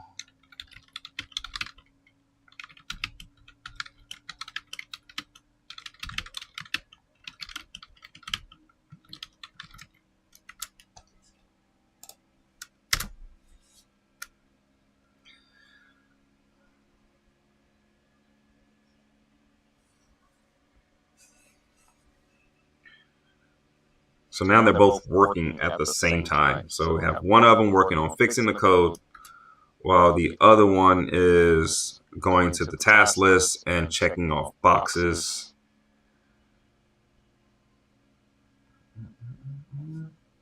Did it do it though? Run command. Oh, it's asking me to run this command. Do I want to? I kind of don't want to. Ooh, you froze on me. All right. We'll come back to that. And we landed. So now that it's complete, you can look and see where we landed. I was kind of close. Somewhere around $4.36 plus the other one that took us 90 cents. So we landed just around $7 for the entire thing. I don't know, give or take some other stuff. We landed just around $7.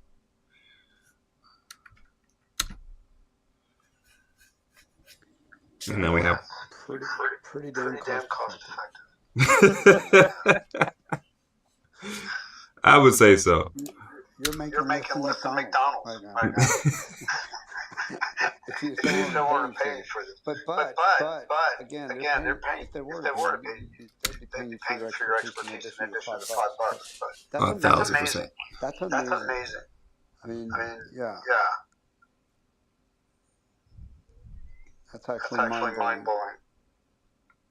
I mean, this is the world we're living in right now. And so when you see me just adding $50 here to the credits, $100 here to the credits, I would gladly do that.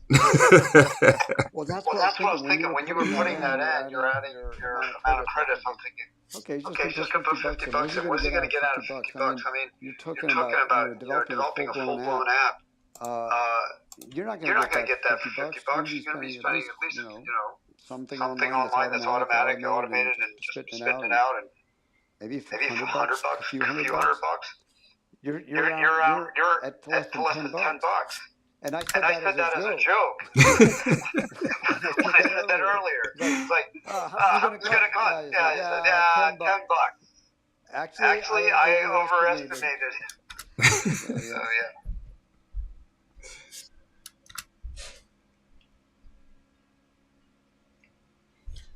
And if we count the membership, Claude I think it's like $20 a month for this membership. So it's doing this extra work here. It's another $20 a month.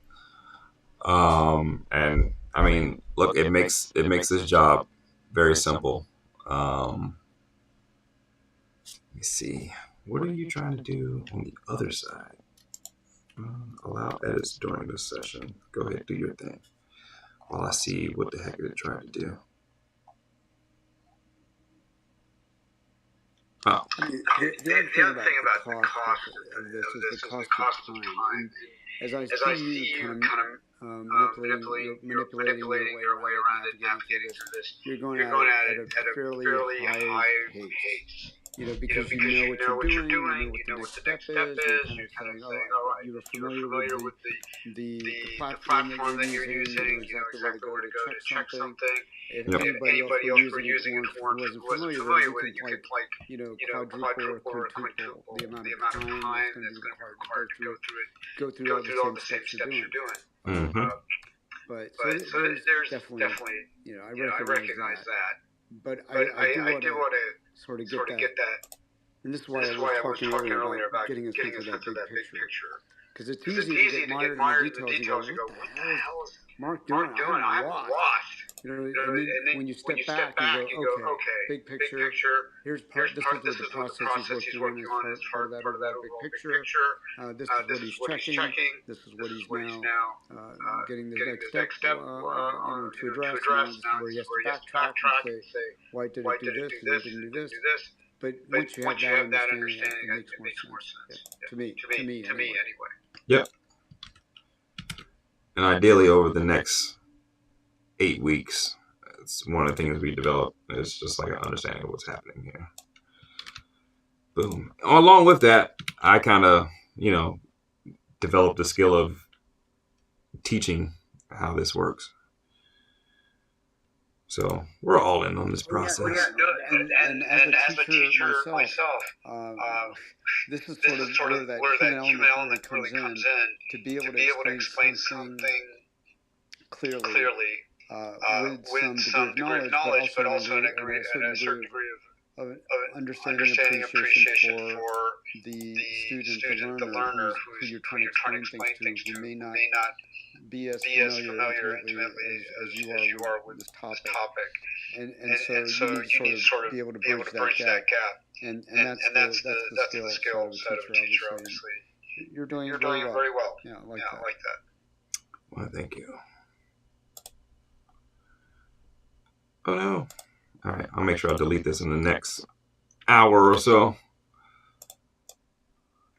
You guys got my keys in here. Hey, you guys watching on the internet, don't try me. You'll try it anyway. But let me make sure I have a date to delete this. Create monthly 5. Say 15. Make sure I got a limit on this. And I don't know which one it was. 15. 15. There we go. I don't have to care about it too much. Nothing crazy is going to happen. Me and my couple viewers. Who did I got? Oh, we got some people drop by. That's cool. All right. Now, it says it doesn't have the voice ID. Now you have your IDs. Try again.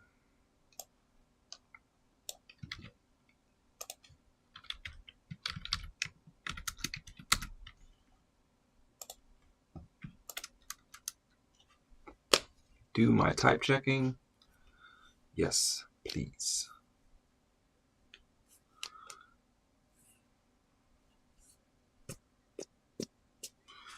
I see the issue. The service spelling plus is trying to validate environment that does not exist. ENV. Oh, my bad. All right, let's rename.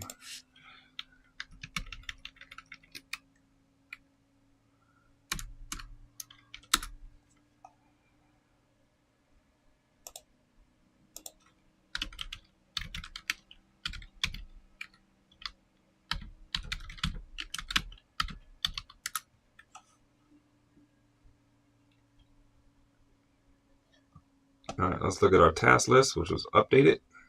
Oh, it's still going through. All right, still going through, updating. So now it's in the process of updating it. Again, while it's doing that, we'll be fixing our errors. Boom. It says all the things that it got done. Still going through. I understood what the error was, so now it's fixed. Boom, now it's going to do another test. And what do we know? Everything works. That's pretty sick. I'm not going to lie. All right, I got to let the... Wow. That's cool. That's cool. I'm let them know. And then we have all working code. So we know the infrastructure has all been put in place. It has our setup, and it's going to do a health check. It says, hey, look, we got a healthy system. I know your system works. You have your database. I have your database set up. I have your environment set up. It's going to run through some scripts. All right, so now now that the script fails, it's probably going to run another test, and it's going to update the migration script while it's doing that. While it's doing that, I'm going to go back here, make sure we're fixing our code.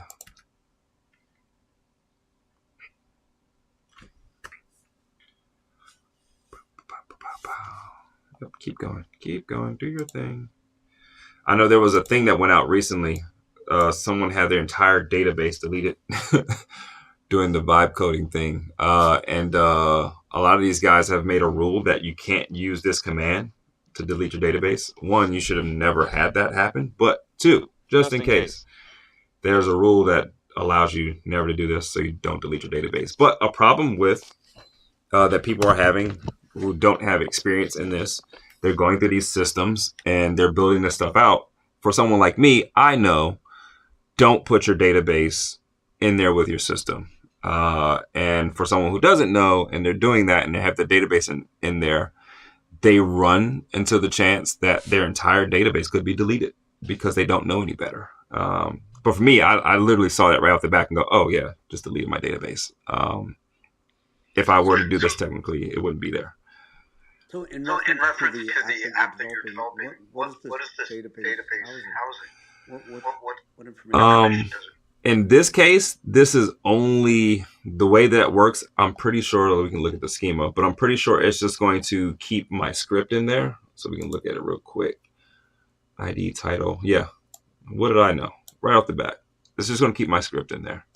So my script is just a text file because we've only ever pasted, which is crazy because the only thing we gave it is this guy. Everything's been generated from this script we created. So it knows this is what my script looks like. And it's going to take the script, it's going to save it to a database, and then it's going to take an audio file, drop it into this output folder, and then it'll save a reference to the audio file. And then I had said something about editing audio files on the fly, so it knows it can do that. It has what's called a queue, so it lets me know where the thing is, if it's finished, if it's still pending, if it's processing. So it has like a database table, just let me know if the job is finished. So I paste a new script, it'll let me know if the script is finished or not. And then it'll just run the migration. So this is our database. Okay, got it. Now, if I didn't know that, I wouldn't have to, because all this stuff was generated for us. Again, only thing we've pasted is here. It did the thing, migrated the files. It asks us 4 questions at the very beginning of this. It asks us 4 questions. And then from those 4 questions, ooh, what just happened? Did this go down? Hold on.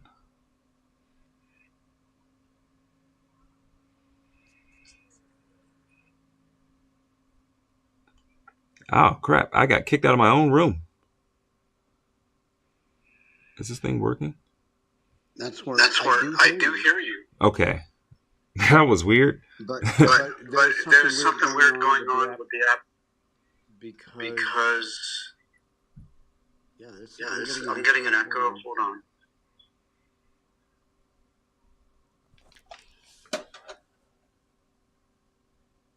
I got kicked out, so I got go back in.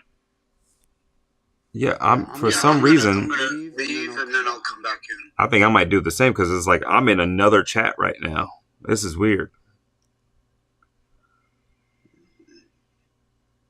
Hold on. Let me leave my own room and come back.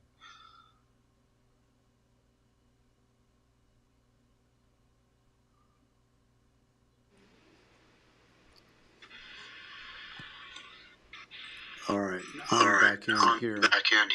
There we go. Now it's working for me too. Okay. That was weird. It just put me in another room. And when I came back, my chat was still in the other room.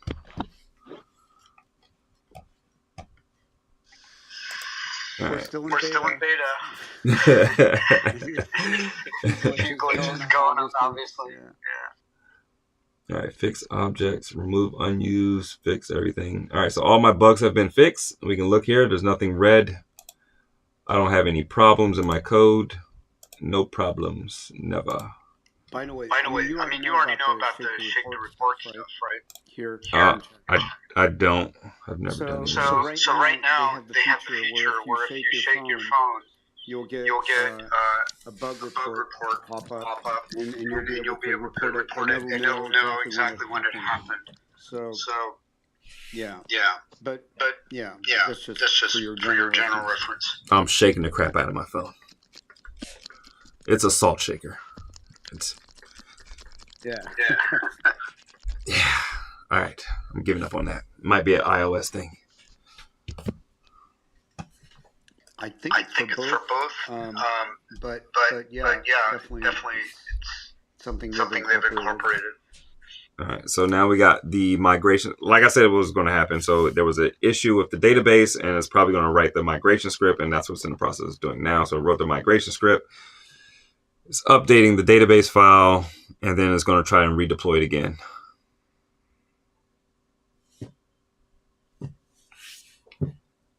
Boom, boom, boom, boom.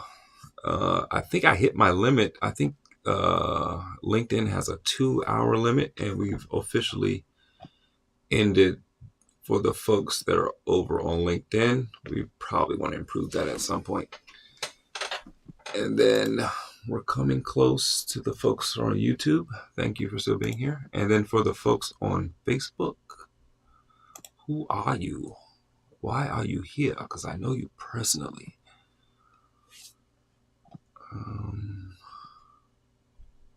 There you are. Hey, people.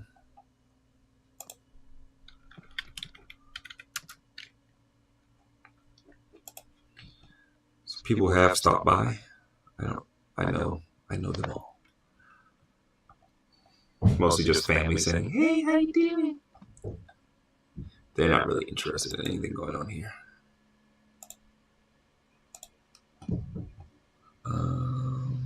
Okay. Where are we? It's almost done. There's still a database mismatch. All right. So another thing I've done, because I've seen it so many times, I know if it gets into a pattern, it's weird. That I've looked at it so many times. It'll get into this pattern. It'll go either blue. I like to see yellow, but it'll go blue, gray, blue, gray, blue, gray, purple, purple, and then it'll go back to blue. It went to purple, so it lets me know it's actually trying something. So I'm going to wait. But if I start seeing blue, gray, purple, gray, then I'll just stop it, because that lets me know it's getting into like this dead loop. That's just costing me money, and it's just going to run up the bill, which I'll just stop it before it happens. What do you want to eventually see? Eventually, I want to see.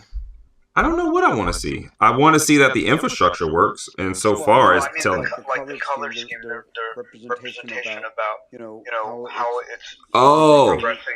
Yeah. I want to see. Blue, gray. Yes, so I want to see purple, and blue, but I want to see it spaced out between the grays. So I want to see a few more grays in the middle, which lets me know it's like thinking about things and it's working on stuff. And then I like to see the yellow because it lets me know it's after it thinks. So it'll go through and respond, and then it'll think about something, and then it'll go work on some stuff, and then it'll execute. But whenever I see the purples and the blues, that lets me know it's just executing, which means it's not thinking about what it's doing, and it's just straight up executing.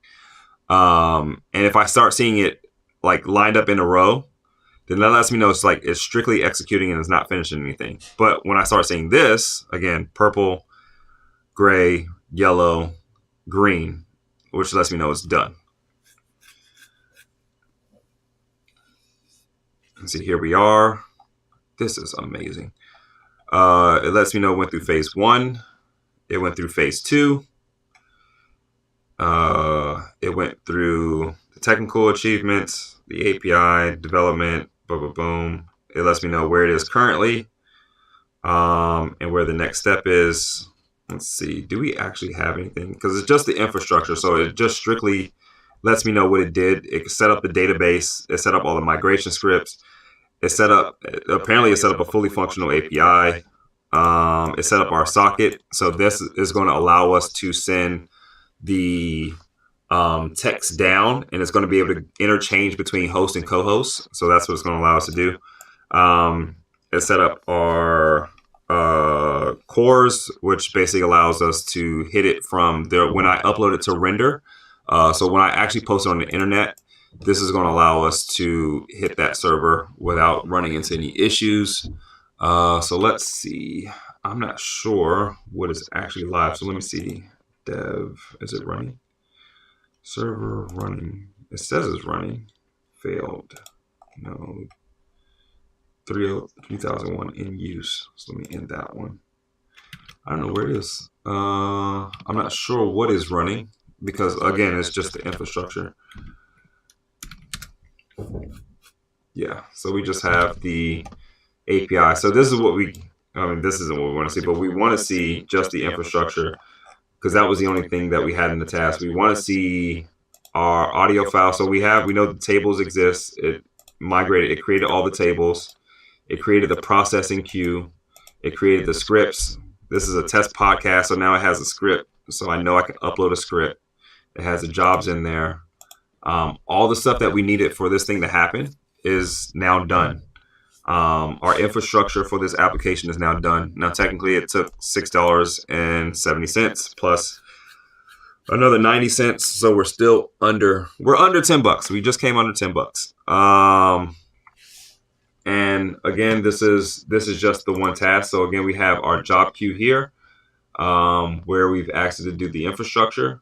Ideally, I'm going to just start a new task. Boom. I'm not going to do it here, but this is what the next step would be. I would start a new task. I would say new feature. And then I would come in here to our docs folder. Now that we've done our infrastructure, I would move up to our backend. I would paste our backend in here. I will paste the backend in here, and I will run through this code. And then once the backend is done, I'll have the API reference in order to upload a file. And then what it's going to do is going to actually test with an audio file. So it's going to run, the next thing it's going to do is going to run a real test with the audio file. And then lastly, I'll have the front end where I have all these features integrated with an actual UI interface. And so I'll jump on later on Sunday to kind of show how this thing ended up with the finished product. But feel free to jump back in on Tuesday when we start the series. Not with this, but we were starting the series with an actual product. It'll be me and my partner because I don't want to do this thing by myself. So I have one of my developers that I actually work with, and whom I'm probably getting on his nerves reading his code on a daily basis. Now we work together and I'm telling him what to do after work. So he'll be on with me, and we'll be going through this over the next 8 weeks. So yeah, this was cool. What do you guys think? I thought it was very useful and amazing for me. And it gave me a better appreciation. If you put this in the context of what Nelson, you were there. Did you see part of what Nelson did yesterday? I was there at the start helping him through it. Yep. Yeah. So like to me, although what Nelson did was useful, what you just demonstrated. And again, I'm not to disparage Nelson. I have great respect for him. But maybe he kind of